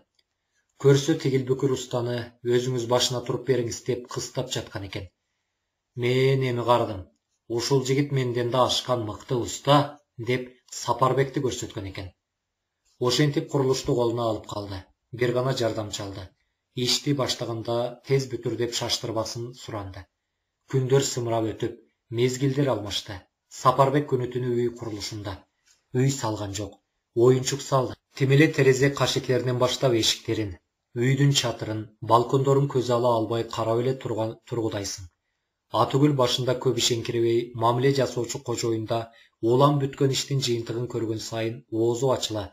Тобо, чын эле адам колунан ушундай иштер жаралат тура, дегенсип тили күрмөөгө келбей, чекесинин тери коюлат. Башында бул жер мындай, тигил жер тигиндей болсо, деп кийлигише берчү эле кийин өзүң бил. Мага мындай жыгач, мындай краска, мындай материал таап кел деп кой, болду. Жерден чуксам да табамын, деп эпилдейт. Курулуш материалдардын көбүн четтен алдыртты. Үйдүн улам бүтүү мөөнөтү жакындаган сайын кожоюндун достору экскурсияга келгенсип көргөнү көп келишет. Бир күнү чыдабай кетип, үй толук бүткүчө эч ким көргөн келбей турса болот эле, деди кожоюнуна. Ошондон кийин көрүүчүлөрдүн аягы тыйылды. Сыртынан караганда суктандырган, ичине киргенден оозун ачтырып таң калдырган ушул үйдүн курулушу мына бүтөт деп турганда жолукту. Өмүрүмдү башка нукка буруучу жан дүйнөмдү берип иштеген ишимден ашкан кымбат нерсе жоктур, деп жүргөндөгү көзүн тике карап терге чөмүлүп, кылдын ортосунан балта менен бөл десе так чабуучу колдору калчылдап калуучу абалга жеткирген күчкө жолукту. Демейдегидей узанып жаткан, жардамчысы үйүнө суранып кеткен болчу. Өзүн бирөө тиктеп турганын сезип, караса босогодо жука, гүлдүү көйнөгү жумуру, балтырларын араң жапкан ак чуумал, бакыран көз, сулуу кыз астына таштаган бир өрүм чачынын учун кармалап тиктеп туруптур. Экөөнүн көздөрү чагылыша түштү. Жигит биринчи көзүн ала качты. Жонунан чыпылдап тер чыга түштү. Кыз шайдоот. Саламатсызбы? Кечириңиз, ушуларды сиз кол менен жасадыңызбы? Деди өзү турган эшиктин кооз туткасын кармалап. Жигиттин кекиртегине эт тыгылгансып, шилекейин жутканга да жарабай, сүйлөйүн деп сүйлөй албады. Атүгүл колунан сүрүп аткан рейкасы түшүп кетти. Кыз: "Мен кармашайынбы? Жардамчыңыз жокпу?" деп шыпылдай басып келип, рейканын бир башынан көтөргөндө жигит экинчи башынан көтөрдү. Экөө дагы эле тиктеше түшүштү. Жигит мурда мындай сулууну көрбөптүр. Деги эле кыз аттууну көрбөсө керек. Эриндери мөлтүрөп бүлдүргөндөй, мурду кырдач, бакырайган көзлөрүнө музоо кирпиктери жарашып ийилет. Көкүрөгү тикчиип, жука көйнөгү тиреп, үрптөрү көйнөк сыртынан билинип турганына караганда жалаң этине эле көйнөк кийип алса керек. Аппак чумуру балтырлары түп-түз, шыйрагы шыңга боюнун көркүн арттырып, бели ичке келип, жамбашы жайык. Мындай жомоктогудай кооз үйдү ким салып жатат десем, сизди айтышты. Көрөйүнчү деп кире калгам. Менин атым Зоя, сиздикичи? Деди кыз тартынбай. Сапарбек, деди жигит бар күчүн жыйнап. Сизди мурда бул аймактан көрбөптүрмүн, деп кошумчалап койду. Мен эжемдикине коноктоп келгем. Чочуң кыз кайдан келе калды деп коркуп жатасыз го. Бул тегеректеги кыздар сизге тийишип жатышса керек.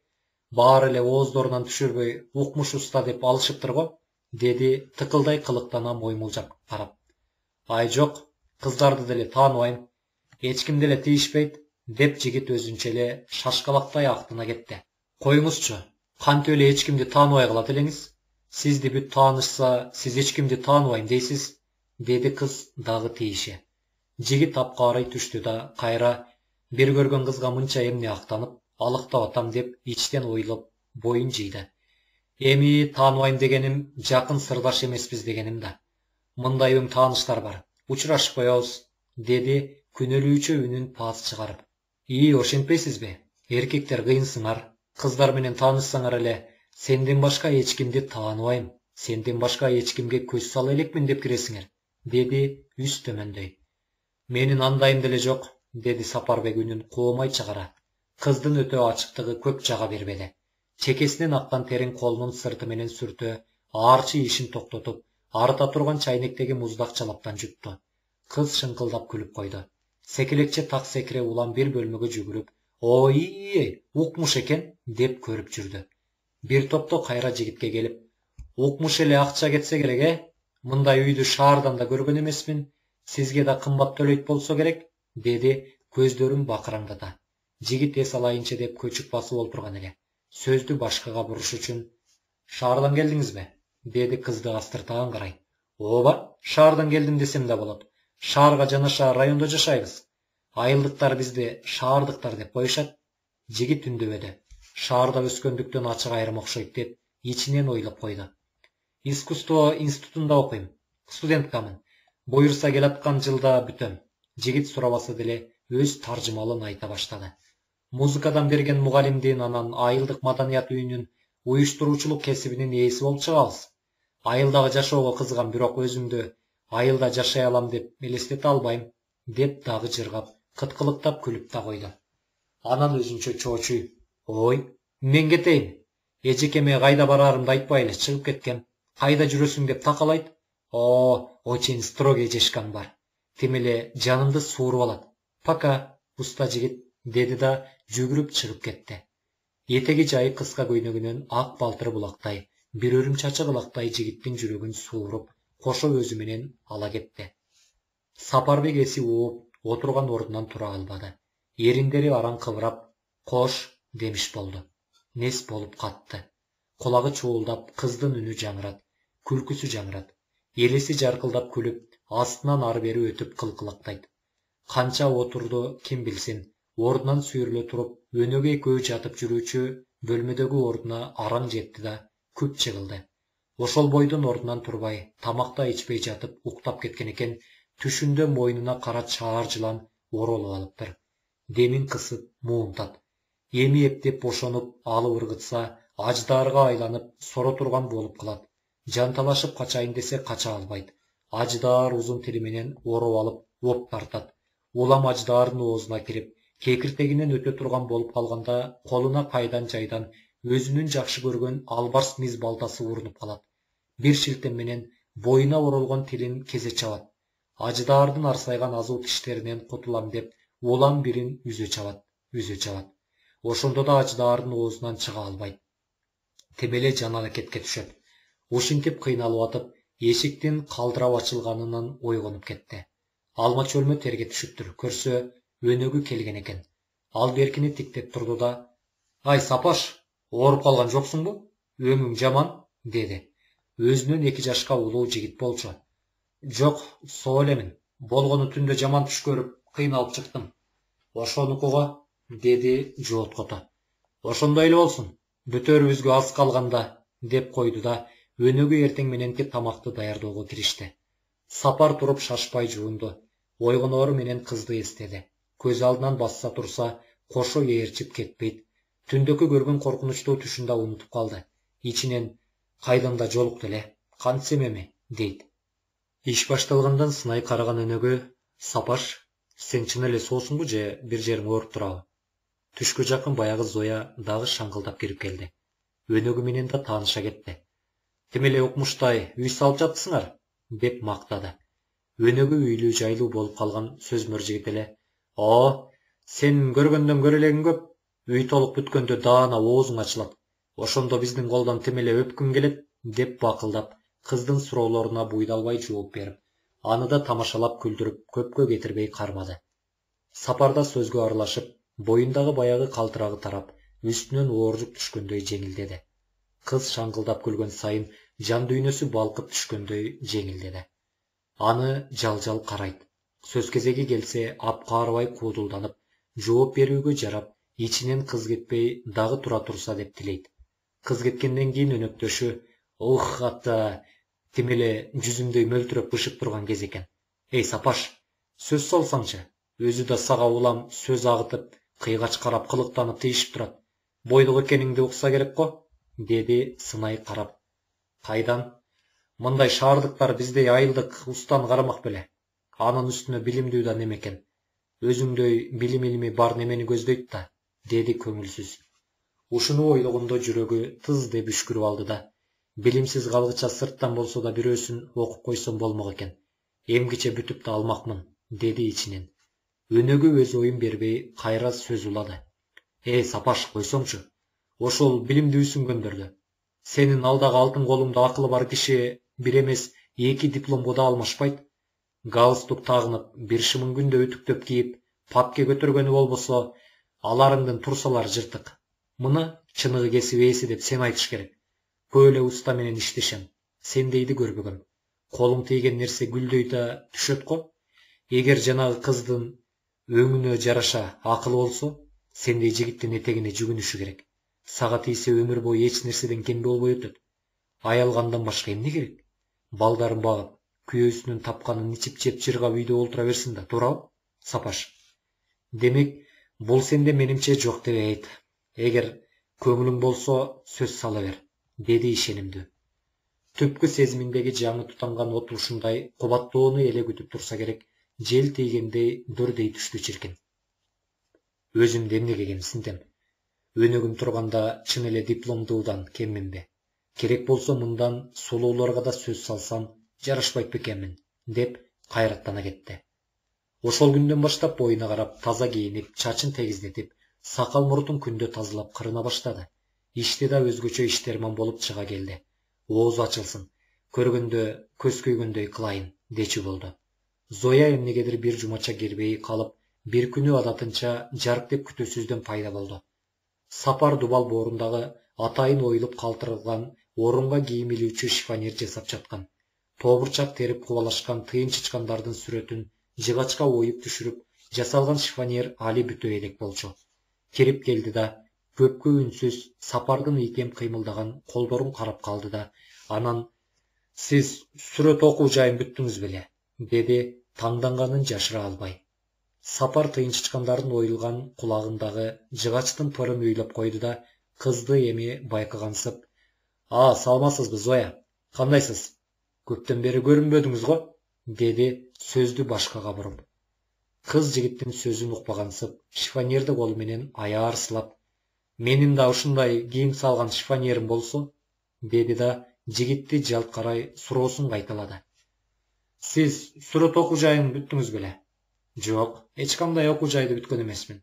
Мектепти бүткөндөн кийин эле ушул кесипте иштеп жүрөм», деди көңүлсүз.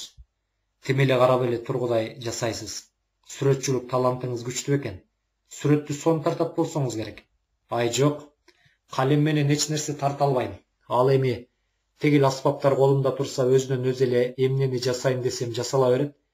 Керек болсо сиздин турпатыңызды деле жыгачтан оюп жасап кое алат болушум керек», деп арыта жаткан балта чот, жыгач ойгуч аспаптарын көрсөтө ачыктана сүйлөп ийди да, кайра эрдин тиштей ашыкча мактанып ийдим окшойт, деди.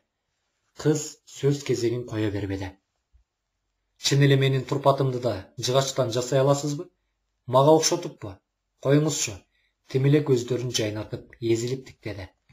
«Чынында кичине ашык айттым көрүнөт. Ушул кезге чейин бир да жолу адамдын турпатын жасай элекмин. Балким жасай аламбы дейм». Чекесинен тер чыга түштү. Кайдагы жок нерсе тилиме келе калды экен. Уяла бети да чымырап кетти. Аңгыча өнөгү түштөнүүгө чакырып калды. Оор абалдан чыкканына кубана: «Жүрүңүз биз менен чай ичиңиз», деди кызга. Зоя кичине ойлоно калды эле. «Же усталар менен чайларыңыз келбей турабы?» деди какшык жылдыра. Кыз адатынча шартылдай: «Мейли, чай ичсе чай ичели», деди. Сапарбек жуунганы кеткенде өнөгү жөн турбай чабуулга өттү. «Биздин Сапарбек устабызчы сизге ашык болуп калыптыр, Зоечка. Күнү түнү уктабай ойлонгон элесиз. Тим эле жанын коерго жер таппай жүрөт. Мынчалык бирөөнү сүйгөн адамды биринчи көрүшүм», дей салды үнүн паас чыгарашы урай. «Коюңузчу, тамашаңыз го», деди кыз эмне айтаарын билбей. «Намурсуң, чын сөзүм. dedi берки каргана. Мен шаарда өсүп чоңоюп, айылдын шартын түшүнө бербейм. Анын үстүнө шаарда сөз салып жүргөн жигиттер деле бар, деп аягын туюктай бүдөмүктөттү.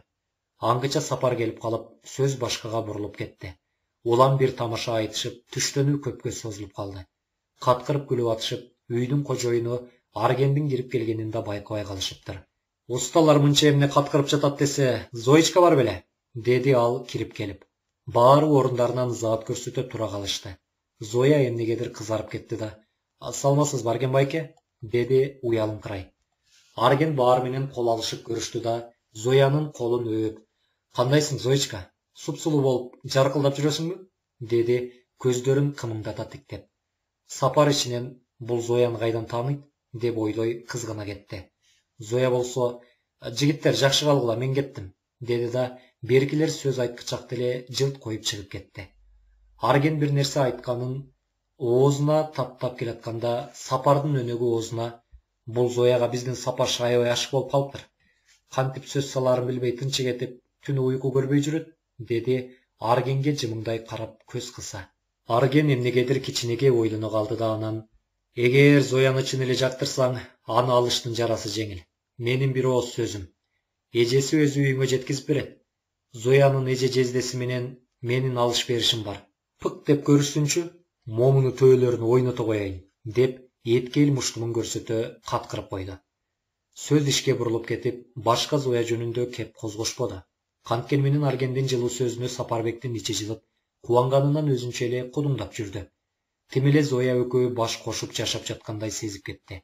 Элеси көз алдына тартылып, Алтыгүл жанынан өткөндө бордой түшкөн бир башкача жыттуу атыры мурдунда дагы урунгансып магдырай түшөт.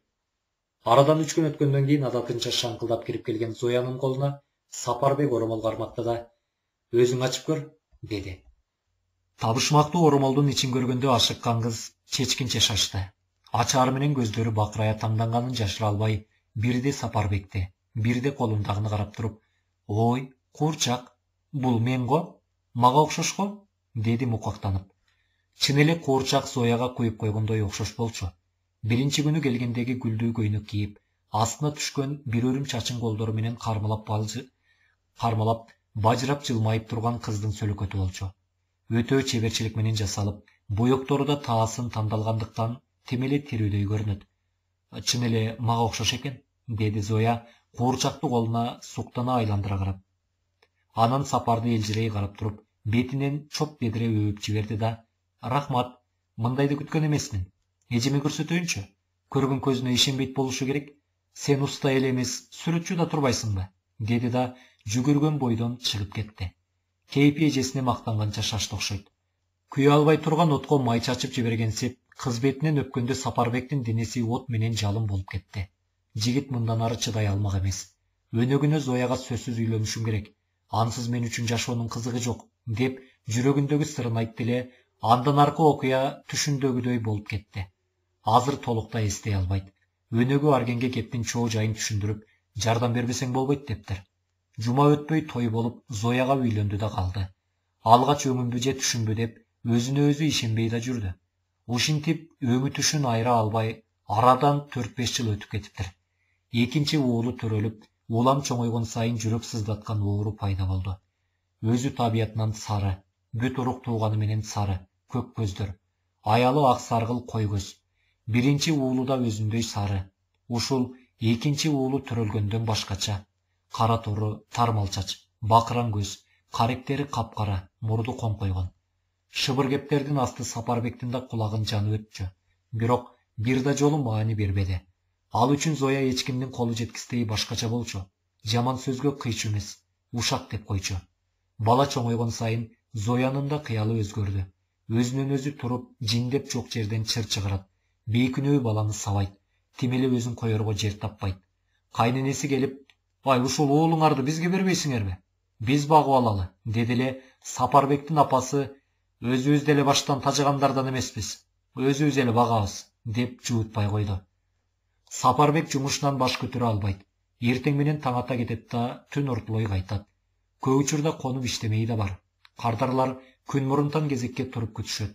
Мингени машине, турмуштары жетиштүү түгөл, айылдын байы десе болот. Зоя айылдын маданият үйүндө иштейт. Район, облус, республика деп семинарларга катышмайлар бар.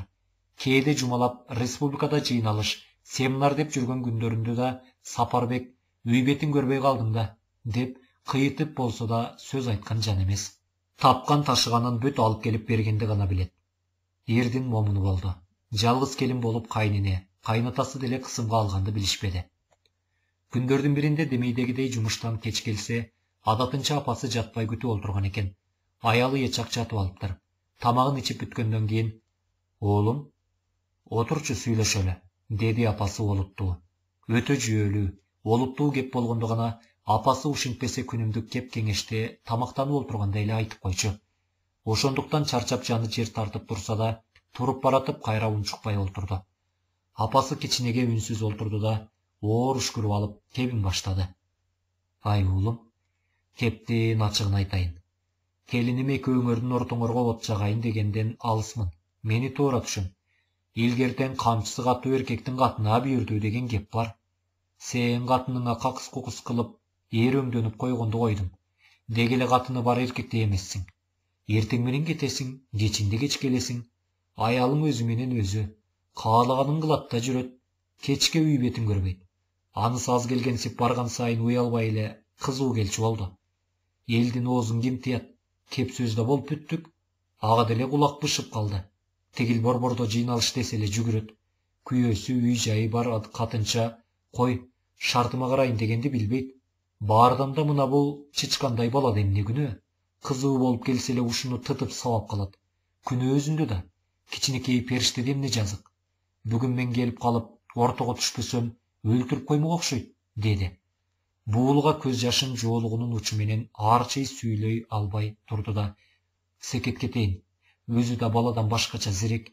Энесинин көзүнө көрүнбөгөнгө аракеттенип, менин этегиме корголоп турат.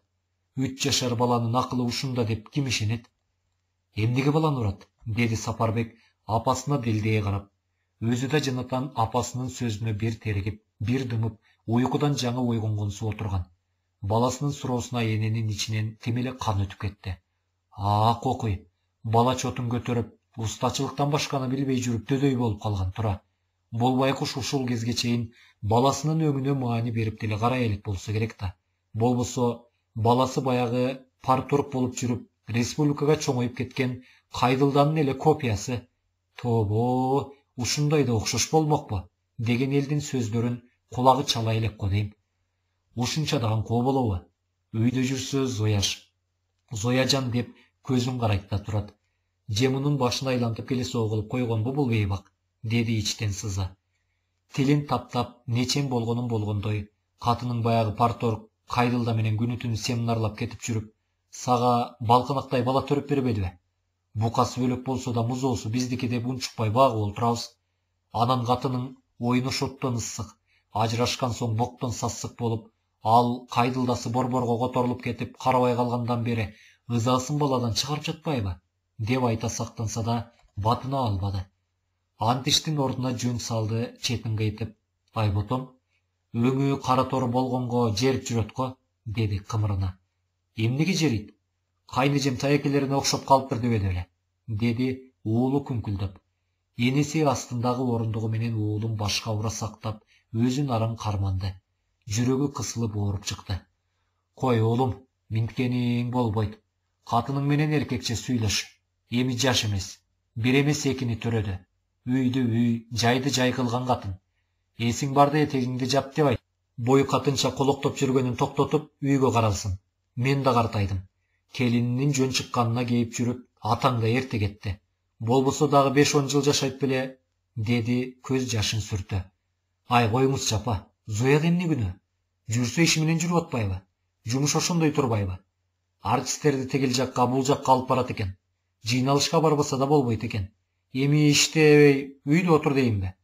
Апасынын айласы кеткендей ордунан бөкчүгө тура жөнөдү да: "Кой, уулум, сага корогон кайран кебим. Атаңды тартсаң камчың кайраттуу эле болот болчу. Атаңды тартпапсың. Ата уулу болбой калыпсың. Койнуңдагы аялыңа ээ боло албай, төшөгүн тебелеткен эркек да эркекпи? Адамча ырысын көрө албасаң, тапкан дүнүйөңдүн опасы кимге? Энелик парзыңдан кутулуп, бир акылымды айттым. Мындан ары эмне кылсаң өзүң бил, деди да өз бөлмөсүнө кирип кетти. Сапарбектин башы кеңиреп, дагы көпкө ордунда олтурду. Буга чейин мынчалык узун сөздү эч кимден укпаса керек. Анан барып бөлмөсүнө кирди. Аялы адатынча салкасынан түшүп, керилип уктап жаткан экен. Жумуштан келген сайын ушинтип уктап жатканын суктанып карап, далайга олтурчу. Сулуулугуна суктанып карап олтуруп ырахатка батчу. Анан уйкусун бузуп албайын, табияттын сулуулугун бузуп албайын деп, акырын коомайлана төшөк четине жата кетчү. Бүгүн биринчи жолу жүзүнө жакындап жытын искеди. Чын эле оозунан арагы, коньягы, ичкиликтин жыты буркурайт. Тим эле башы кеңирей түштү. Өзү ичкилик аттууну оозуна алчу эмес. Мынчалык кайдан ичкен, ким менен ичкен деп ойлой кыжаалаптана төшөк четине жантайды. Эртеси адатынча жумушуна эрте кеткен жок. Уйкусунан ойгонгон Зоя жанындагы күйөөсүн көрүп чоочуп кетти. Сен уктап калдыңбы? Эмне жумушуңа барбай калдың? Деди таңдана каруусунан булкуй. Жумушка кечирээк барам. Андан көрө кел, сүйлөшөлүчү. Эмнени? Зоя көзүн чекчейте бир карап алып кийине баштады. Кечээ кайдан ичип келдиң? Кимдер менен ичип жүрөсүң? Анын эмнесин тергейсиң? Энең жамандадыбы? Апам жамандаган жок. Жытыңдан билдим. Жыттачу адатың жок эле го? Жыттай баштадыңбы? Калп каткырып койду. Жумушта шарты чыгып калып ичтим да. Же күйөөм жыттайт, корком, ичпейм деп айтайынбы? Акырын эле сүйлө. Мен сенден жай эле акырын сурап жатпаймынбы? Мен деле акырын эле сүйлөп жатам. Сүйлөгөнүм ошондой. Тобо, ушунча жыл жыттабай жүрүп эми жыттай баштаган экенсиң да, Мирбекти эмне көп урасың? Мага ошону түшүндүрчү. Кичинекей балада эмне күнөө? Анын эмне жазыгы бар? Зоянын көзү алаңдап кетти. Бети бир кызарып, бир бозоруп, Алтыгүл колундагы кийип алган жемпиринин да түшүрүп жиберип, кайралды. Чачтарын силке артына жийип, өзүнө келе албай жатты. Анча болду айт. Акыры айтылмак айт. Эркексиңби? Акырына чейин айтып, сен да бугуңду чыгарып ал. Балаңды таякелерине окшош деп чымсалдабай эле кой. Чоңойгон сайын парторг кайдылдага коюп койгондой окшоп баратат деп айтпайсыңбы? Эмне? Эмне деп дөөрүп атасың? Сапарбек ордунан чок баскандай секирип кетти. Жетет. Энеңе көң билмексен болуп, мени ичиңерден жектеп, сыртыңардан сыр бербей эзип жеп бүттүңөр. Силердин билмексен болуп жегениңерге мен мындан ары чыдабайм. Ооба, бала кайдылданыкы. Уктуңбу? Кайдылданыкы. Билгениңерди кылгыла. Мага десең мени бышырып же. Аялы жарыла албай, чыңалып араң жүрсө керек, жарылып кетти. Жедеп өзүн өзү жеп, шылтоо таппай жүргөн экен, шылтоо тапты. Акыры ушул болмокко. Эмне? Эмне деп? Мен сени азыр. Сапар кандай ордунан атып туруп, Зояны уруп калганын билбей калды. Тигил 2-3 ала салып, тоголонуп кетти да, ордунан атып туруп эшикке жүгүрдү. Кокуй, өлтүргөн атат, жардам! Эл журт, жардам! Жер сууну буза бакырып, көчөгө чуркап чыкты. Сапар ордуна шалк олтура кала берди. Башы айланып кеңирип, астындагы жер айлан көчө батып, туруп баса албады. Өз бөлмөсүнөн жүгүрүп чыккан энесин алактай, эмне болуп кетти, кокуй? Деди, чоочуп ойгонуп, бакырып ыйлап аткан неберелерин бооруна кыса. Бат эле кошуна кулоңдор чогулуп калышты. Мен калбайм, калсам бул өлтүрөт, соо койбойт, деп жулунган Зоя бир аз кийимдерин, 2 баласын алды да, ушул эле күнү төркүнүнө кете берди. Койсоңчу, Сапардай күйөөнү таппайсың, дегендердин сөзүн укпады. Силерге бердим ушуңарды, алгыла алтыныңарды. Мен алтындыгын көргөн жокмун. Энеси экөө мени тымпыйып тиктешип атып эзип бүтүштү, деди дулдуңдап. Энеси ошондо ооруп чыгылып турбады. Бир айга жетпей кете берди. Бир жумадан кийин Зоя келип, бүтүйдү көчүрүп кетти. Колуна илингенди бүт алды. Муну калтыр, бул сага тийиштүү эмес деген эч ким болбоду. Энеси өлгөндө топурак салганы келбей койду эле, эл жерге түкүрдү. Бул катын көпкөнүнөн көзүнө эч нерсе көрүнбөй калган экен, дешип. Зоя балдарын жолкулдатып кийинтип жатканда, Сапарбек кичүү баласын талый карап калды. Чын эле баягы парторг кайдылданын өзү. Тобо, ушул кезге чейин байкабаптыр. Ичи өрттөнүп дем ала албай, сүйлөгөнгө жарабады. Зоя, ушинтпек белең. Сен кантип ушундай ишке бардың? Чын эле Зоя ушундай белең? Жок, ишенбейм. Кантип эле сенин периштеникиндей денеңди бирөөлөр көрсүн? Кантип эле сенин өзүм өпкөндөн аячу, алкымыңды башка бирөөлөр жыттап, мөлтүр эриндериңе башка бирөөлөр эринин тийгизсин? Кантип эле сен кайдагы бир кадырыңа жете албастардын астында ушаланып жатмак элең? Жок, ишенбейм. Кантип? Ак никелүү күйөөң туруп, башка бирөөдөн кантип төрөп коет элең? Ушундай да болобу? İçten sızdadı. Hiç nersege düşüne almay sızdadı. Zoyasının özü periştedey bapeste verkiletip, kirpigine çaң жугузгусу келбеген Zoyanın sırtынан көчүдө басып баратканын карап туруп, карагылачы менин периштемди деп, сыймыктанчу Zoyasынын башка бирөөлөр менен арак ичип мас болуп, кучакташып жытташып, айбанча оонап жатышын такыр көз алдына элестете албай сыздады. Эртең Zoya келип, ачуум менен болбогон нерселерди айтып койдум. Баар калп деп айтабы? Деп күттү. Жок, баар тескер айланды. Аялы кеткенден кийин кулагы шумдуктарды укту. Бирине ишенсе, көбүнө ишенбеди. Парторг кайтылда темеле, аялындай урунуп, Алтыгүл тигил республикага чейин алып барып, далай чоңдорго салып берчү экен. Алтыгүл жалаң ушул Zoyаны чоңдорго салып берип жүрүп, чоңоюп кетип атам деп мактанган имиш. Аялы кетсе да жаман ойлогусу келбеди. Чогуу жашаган өмүрүндө sen Zoya деп койбоптур. Эмнесинен жазды.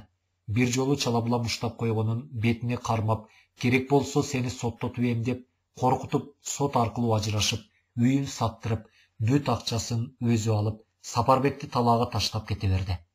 Ошондо өмүрүндө биринчи жолу оозуна арак алды. Түз эле бөтөлкөнүн оозунан жутту. Мас болгондо ботодой боздоп ыйлады Zoyалап.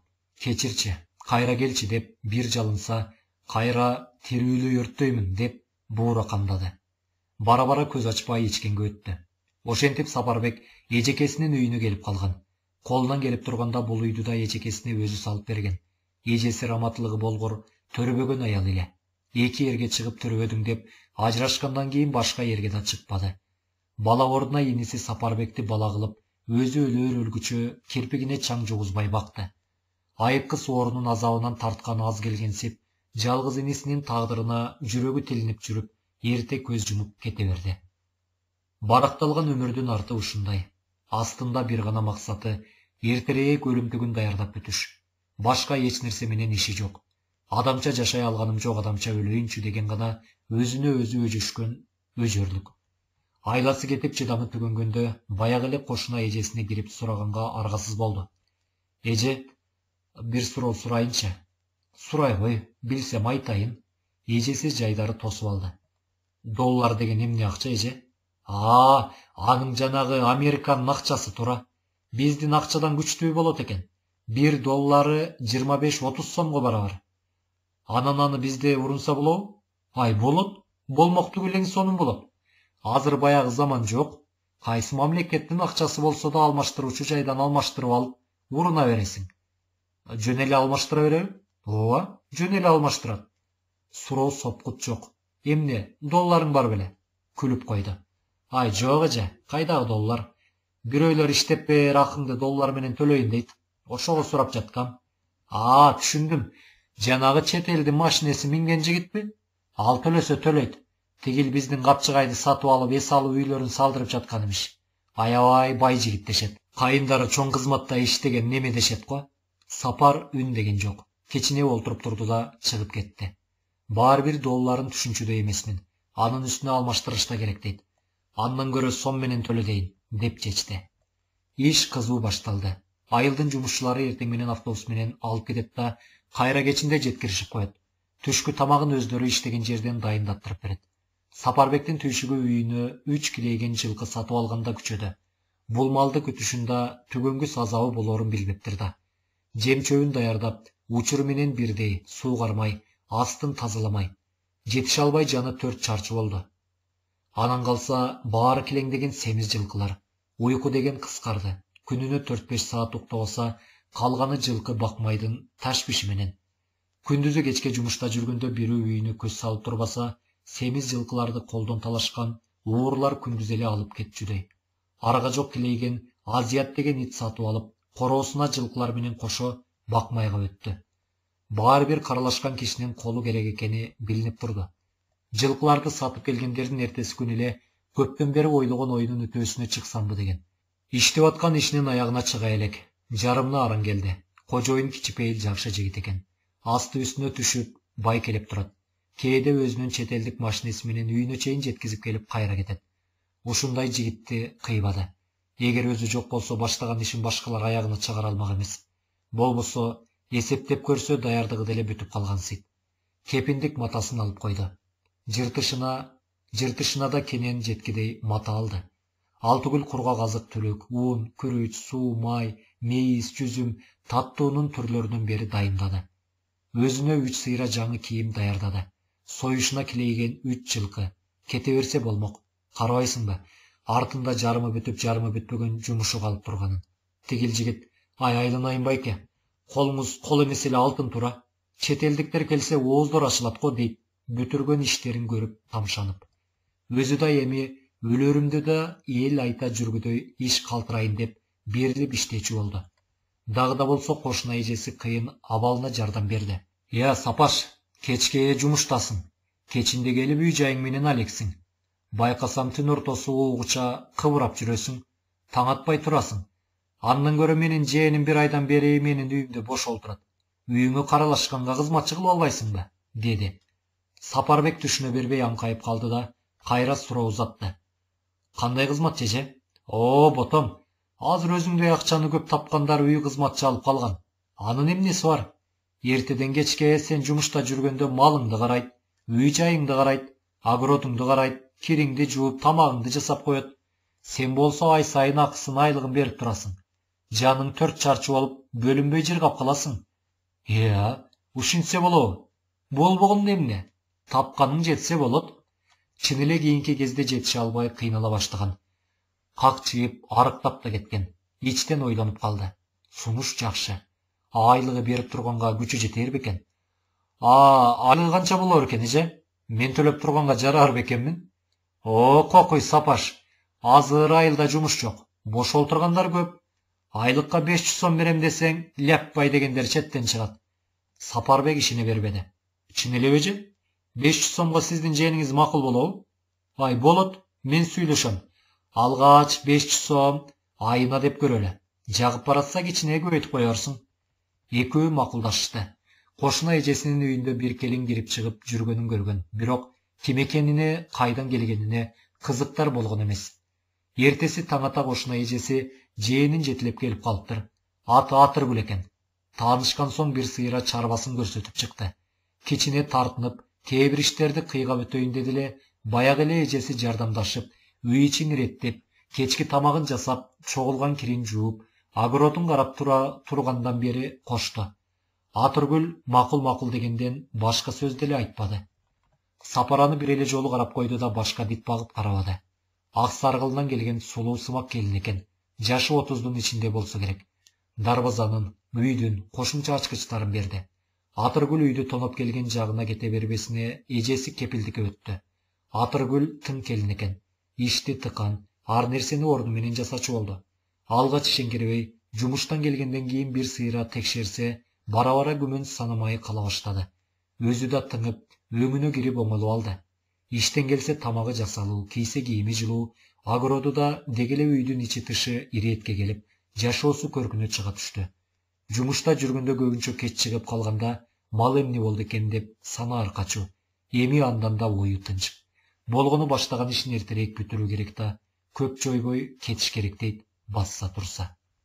Атыргүл Сапарбекке такыр түшүнө албады. Алгач үйүн иретке келтирип, ишин жөндөп койгондо рахмат айтып кубанат го деген. Бул адам ак да, көк да дебеди. Болгону күндө келген сайын бир сыйра өзү текшерип чыгат да унчукпай келип тамагын ичет. Анан жатууга камырат. Мен кете берейин десе, бара бериңиз деп коет кайдыгер. Ал түгүл жүзүндө да тигилип карабайт. Ушунча болуп көздөрүнө урунуп көрө элек. Жаңы алган телевизору иштебей турат. Бир жолу коюп олтурса, койбой эле коюңузчу, бузулуп калбасын деген. Ошондон кийин ага жолобой калган. Алгач таң калып жүрдү. Бара-бара бул бир иштеген ишинен башканы билбеген макулук турбайбы деп ойлой баштады. Кээде мени бир жан бага албаганынан жалдаган байкуш катары көрүп теңине албай жатат го деп арданчу да болду. Бир жолу 3 кысыр семиз жылкыдан көрө бозун алсаңыз тууп бербейт беле десе, буларды туудуруп эмне кылам? Өлсөм өлүмтүгүмө жетсин деп эле багып жүрбөймүнбү? Эл эт дегенен жесин, дагы экини алып койсоңбу деп атам дегенде даана ооз ачылды. Ичинен айыкы соорусу бар го, Кейпи рак болуш керек. Эртең бүгүн өлөм деп даярданып жүргөн неме го деп боору да ооручу болду. Эч ким менен ымала кылбаганында ошондон болсо керек деп ойлой баштады. Анан аялды кызыкчылыгы артып, эмне оорусу бар болду экен деп дагы канча өмүрү калды экен билгиси келет. Кантип сураштын ылайыгын таппайт. Тайэжесинен сураса, оорусу болсо болгондур, көп жыл баш көтөрбөй арак ичкен неменин ден соолугу соо дейсиңби? Деп койду. Сапарбектин баардыгы иреттүү, эмнеси болсо да орду ордунда жарашыктуу жасалган үйүндө кечке жалгыз жүрүп, түрдүү ойлорго түшөт. Өз өмүрүн тизмектеп эстеп санаага чөгөт. Ушул үйгө келип иштей баштаганга чейинки өмүрүнүн көбү кээде түш сыяктуудай сезилет. Челнокко барып иши түзүк боло баштаган. Анан күндөрдүн биринде күтүүсүз күйүп кетти. Өзү менен өзү болуп иштеп жүргөндө күйч эмес. Бир чала тааныш, шыпылдаган келин чоң иш сунуш кылып калды. Каражатын да өзү берди. Россияга барганда товарын рекеттерге тарттырып жиберди. Бүт жыйган тергенин берсе да карызынан кутула албады. Ошондо баягы келин эч нерсе эмес, акыга эркектерге иштеп кутул, деди эч кебелбей. Эмне деп жатасыз, эже? Мени ким деп турасыз? Мен андайлардан эмесмин, деди эле 3 рекет баланы жиберген экен, алар келип өлөөрчү сабап, каалашынча зордуктап, бир айда кутулбасаң өлдүрөбүз, деп кетишти. Россияда болушар кишиси жок. Бекер зордуктала бергиче акыга иштейин деп аргасыз макул болду. Өзүн нечен өлтүрөйүн деди. Жан таттуу экен, өлтүрө албады. Ал түгүл тим эле берилип иштей баштады. Карызынан кутулганы менен ошол сүткордукуна кала берди. Кийин билип жүрөт, баягыда сүткорду карызды атайын берип, товарында өзү тарттырып алганын. Көрсө, аны эле эмес, далайларды сыздатыптыр. Баары биригип, тигинин айыбын ачып, анча-мынча октуп коелу деп токтуну алышпай өлтүрүп алышты да, баары туш тарапка качышты. Бишкекке келип көнгөн ишин улантты. Ушул жакка келээрде коңшу Казакстандан келген рекеттердин колуна түшүп калып, 4-5 таң атканча зордуктап, эзгени аз келгенсип, эртең менен жан жерине шише сайып туруп, жолго ыргытып кетишиптир. Көрсө, ичиндегисинин бирөө атыргүлгө окшогон немеден оор жугузуп алган экен. Мен эмес болчумун дегенине карабай, сен эле болчусуң, таанып атасың, дешип өч алып атышпайбы. Ооруканага жатканда билди. Түрдүү жыныстык ооруларга чалдыгыптыр. Толук дарыланып чыккыча, кийинки жыйган тергени бүт кетти. Акыры барар жери калбай, ушул тайэжесиникине келген. Тайэжеси жалынып жалбарып тосуп алып, таңыгыча бакты. Анан ушул жумушту таап берип жатпайбы. Шаардан, кымгуут жашоодон көңүлү үч көчкөн журттай калып, тынч жашоону издей баштаганда ушул жумуш табылып олтурбайбы. Бир ай иштегенден кийин Сапарбекке жакты көрүнөт, айлыгын 1000 сом деп көтөрүп койду. Ичкен жегени ушул үйдөн. Жан кейиткидей деле жумуш жок. Айлыгын толугу менен чогултса болчудай. Болгону көңүлүндө кусалык, өзүнчө буулгат. Баягы ооруканада жатканда, айылга барып эптеп эле жанымды баккыдай жумуш таап алып, тынч жүрсөм, кандай жакшы болот эле деген тилегине жеткенине кубанганы менен көөдөнүндө күйгүлтүк. Өзүнчө, эгер Сапарбек алам десе тийип албаймбы? Көп болсо менден 15 жашка улуу экен. Эмнеси бар? Тапканы жакшы, деп ойлогон оюн тигинтип табышмактуу оору бузуп турат. Кудай билет, ушул импотент болсо керек, деп да ойлой баштады. Себеби эрке өңдөнүп ушул кезге чейин бир да жолу астыртан болсо да көз агызып карай элек. Түрдүү кылыктарынын бирине маани бере элек. Дегеле аял катары да карап койбойт. Эмнеси болсо да мунун импотент же соо экенин чындап текшерейинчи деп тымызын катуу чабуулга өттү. Өзүнө жашоон эрмек табылганга өзү да алаксып калды. Күтүүсүз окуя болуп кетти. Күндөрдүн биринде шыңга бойлуу зыңкыйган жигит кирип келди. Көрсө, Сапарбектин баласы экен. Атасына жолукканы келиптир. Жакшылап тамак жасап, аябай коноктоду. Тың бала көрүнөт. Короо жайды бүт көрүп чыкты. Үй ичинде сынай карап отурду. Астыртан, сиз кимиси болосуз деген суроосуна үй кызматчысы болом деген жоопту уккандан кийин атасы тууралуу тартынбай такып сураганга өттү. Биринчи эле суроосу, аябай ичеттешти эле. Ичкен деле киши да эмес го, деди. Мурда иччү экен, 2 жылча болуптур. Оозуна да албайт экен го, дегенди укканда көңүлү жайланды көрүнөт. Айылдагы турмуш жөнүндө сурап келип, атам менен апам эмнеге ажырашканын билбейсизби? Деди. Жок, билбейт экенмин. Мен өзүм бул жерлик эмесмин. Келгениме 3 айдай эле болду, деп койду берке. Болбосо баарын уккан. Жөн гана айткысы келген жок. Кечинде Сапарбек келгенде даана кызык болду. Экөө бирин-бири бакырып басып, жыгылып кучакташып көрүшөт го деп ойлогон. Андай болбоду. Сапарбек келди да баланы таңданып тиктеп, "Сен кимсиң?" дегенсип туруп калды. Берки түшүнө койду окшойт. "Мен Кымбатбекмин" деп астын тосо басты. Атасы балам деп бакырып жиберет го деп күткөн. Жөн жай гана сенсиң да. Ошунча чоңоюп кеттиң да. Чоң жигит болгон турбайсыңбы? Деди да жөн салды кол алышып учурашып койду. Баласынын кадимкидей шаабай сууй түшкөнүн, өзү ата деп кучактоого батынбаганын Атыргүл байкап турду. Экөөнү тамак куюп берди да сөздөрүнө тоскоол болбойн деп кетип калды. Эниң чоңоюп атабы? Ал кошо келген жокпу?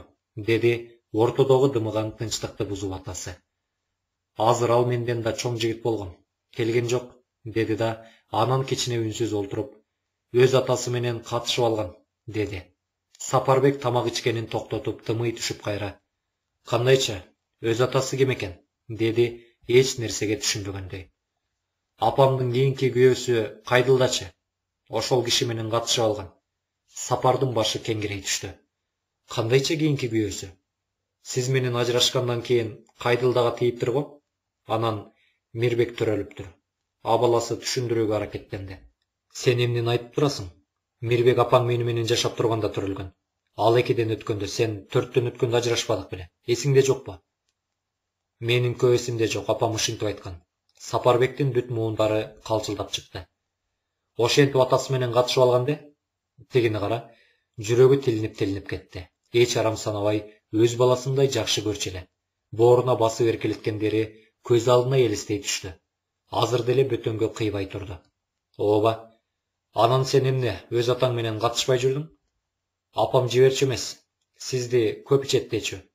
Мен ишенип жүрө берипмин. Бул жолу деле апама айтпай өзүм келдим, болбосо жибермек эмес, деди уулу күнөөлүүчү башын жерге салып.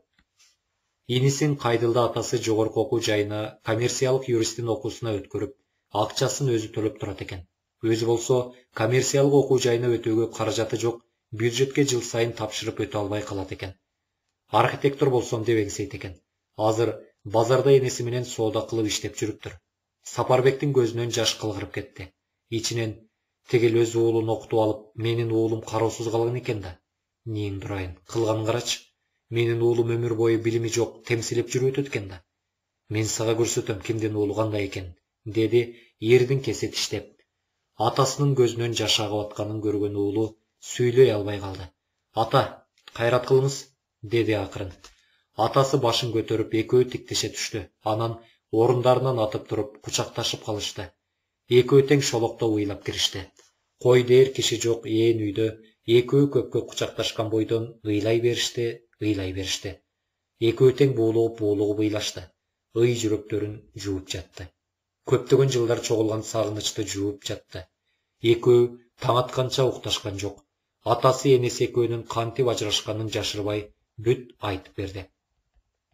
Эртеси жумушка барган жок. Уулун узатты. Бир жылкысын сатып, ага кошуп чогулткан акчаларын берди. Керек болсо бүт сатмак. Уулу болбоду. Бул жагы деле жетет ата. Үнүмдөп уруналы, деди чоң кишиче. Уулу жайында архитектордун окуусуна өтө турган болду. Окууга кеткен чыгымды бүт өзүм көтөрөм, деди атасы. Эгер жакшы окуп тартиптүү жүрсөң чет элдик машина алып берем, деди. Уулу тим эле жерге батпай кубанып, кайра атасын кучактап өпкүлөп атып коштошту. Бат каттап турам, деп убада берип кетти. Ушул кечте Атыргүл Сапардын өңү өзгөрүп, бир башкача жайнап, аны улам жал карап койгонун байкады. Ал түгүл халатынын этегинен булайып ачылып калган балтырынан мурда мындайды көрбөгөнсүп, сугу түшө көз ала албай атканын байкап, үмүт арта калп эле кымырылмыш болгону менен улам байкамаксанга салып, чоңураак, ич кийими көрүнгүчө ачып коет. Атыргүлдүн жылт эте түшкөн үмүтү кайрадан өчүп, чыдамы төгөнө баштаганда дагы бир жолугушуу болду. Сапарбек баягы баласы келип кеткенден кийин Атыргүл деп атынан айтып кайрылып, узак болбосо да акылдашып, оюн сурай койчу. Бирок мындай сүйлөшүү көп узабай күтүүсүз үзүлүп, Сапарбек терең ойго чөмүлүп, үнсүз олтуруп калар эле. Жүрөгүндө жүргөн суроону Атыргүлдө акыры сурады. Бир нерсе сурасам капа болбойсузбу? Деди аяр кезектеги кыска аңгемелешүүдөн кийин. Сурай бер, эмнеге капа болот элем? Сапарбек үнсүз, жоопсуз мелтейип олтуруп калды. Жооп бергиңиз келбесе тим эле коюңуз. Атыргүл ыңгайсыздана унчукту.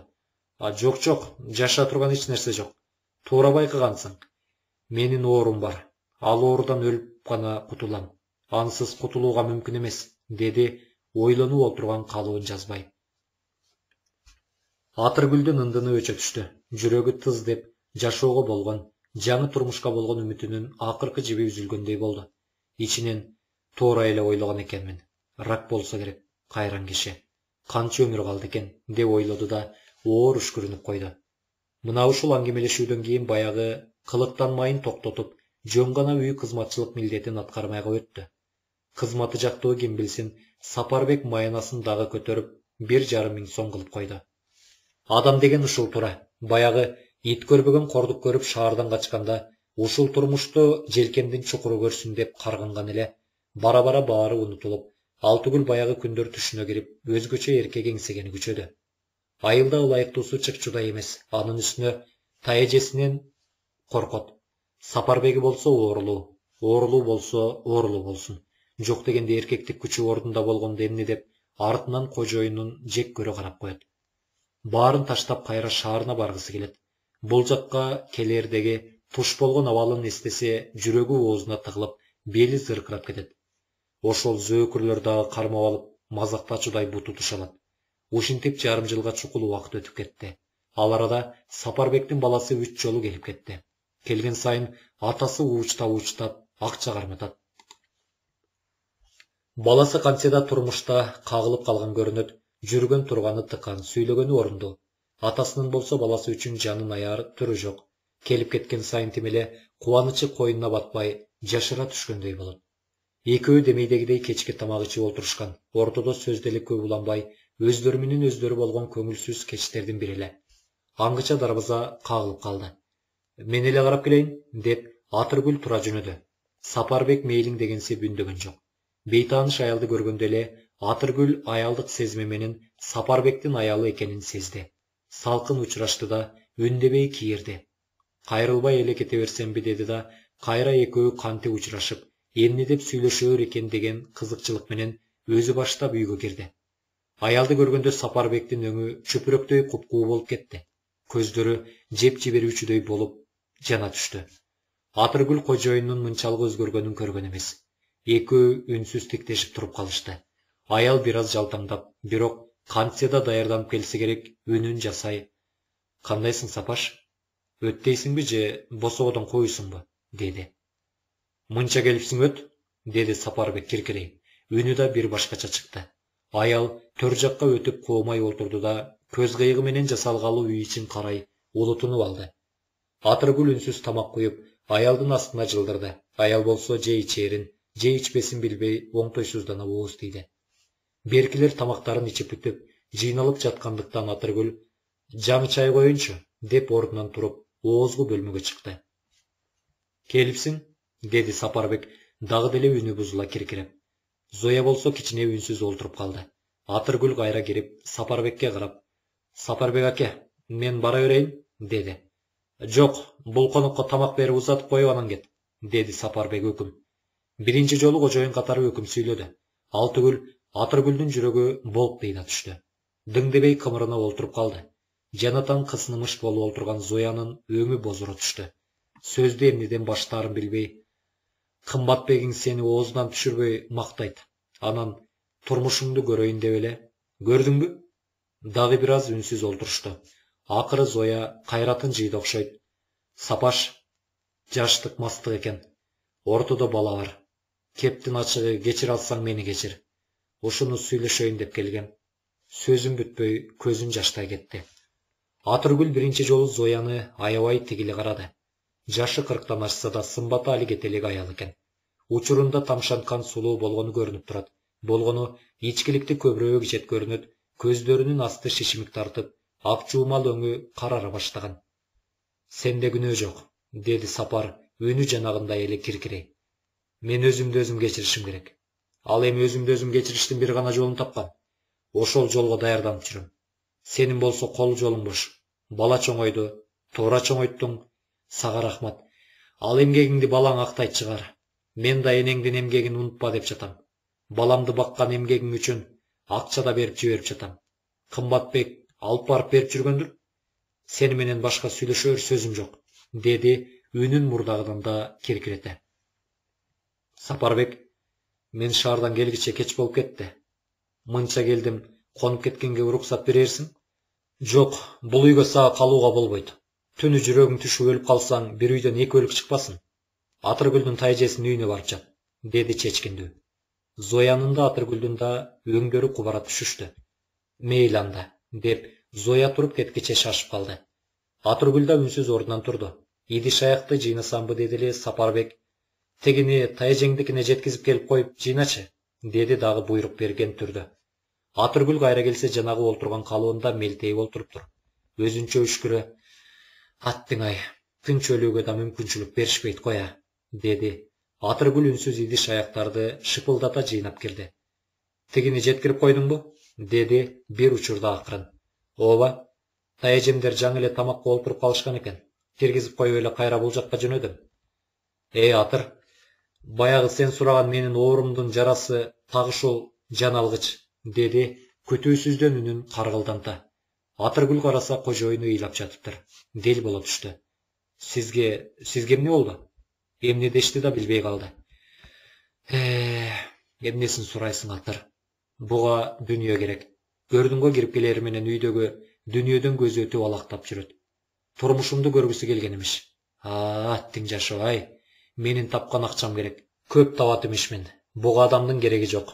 Менин керегим жок. Менин ким экенимди деле билбейт. Мен буга акча, дүнүйө таап берип туруучу жандеми болушум керек. Балам мактаганда көргүсү келген имиш. Менин тозоктогу өмүрүм. Кыйноо менен өткөзгөн күндөрүмдүн кереги жок буга. Түшүнүп жатасың, Батыр? Эми кадимкидей боздоп жиберди. Тим эле жаш балача үңүлдөп кирди.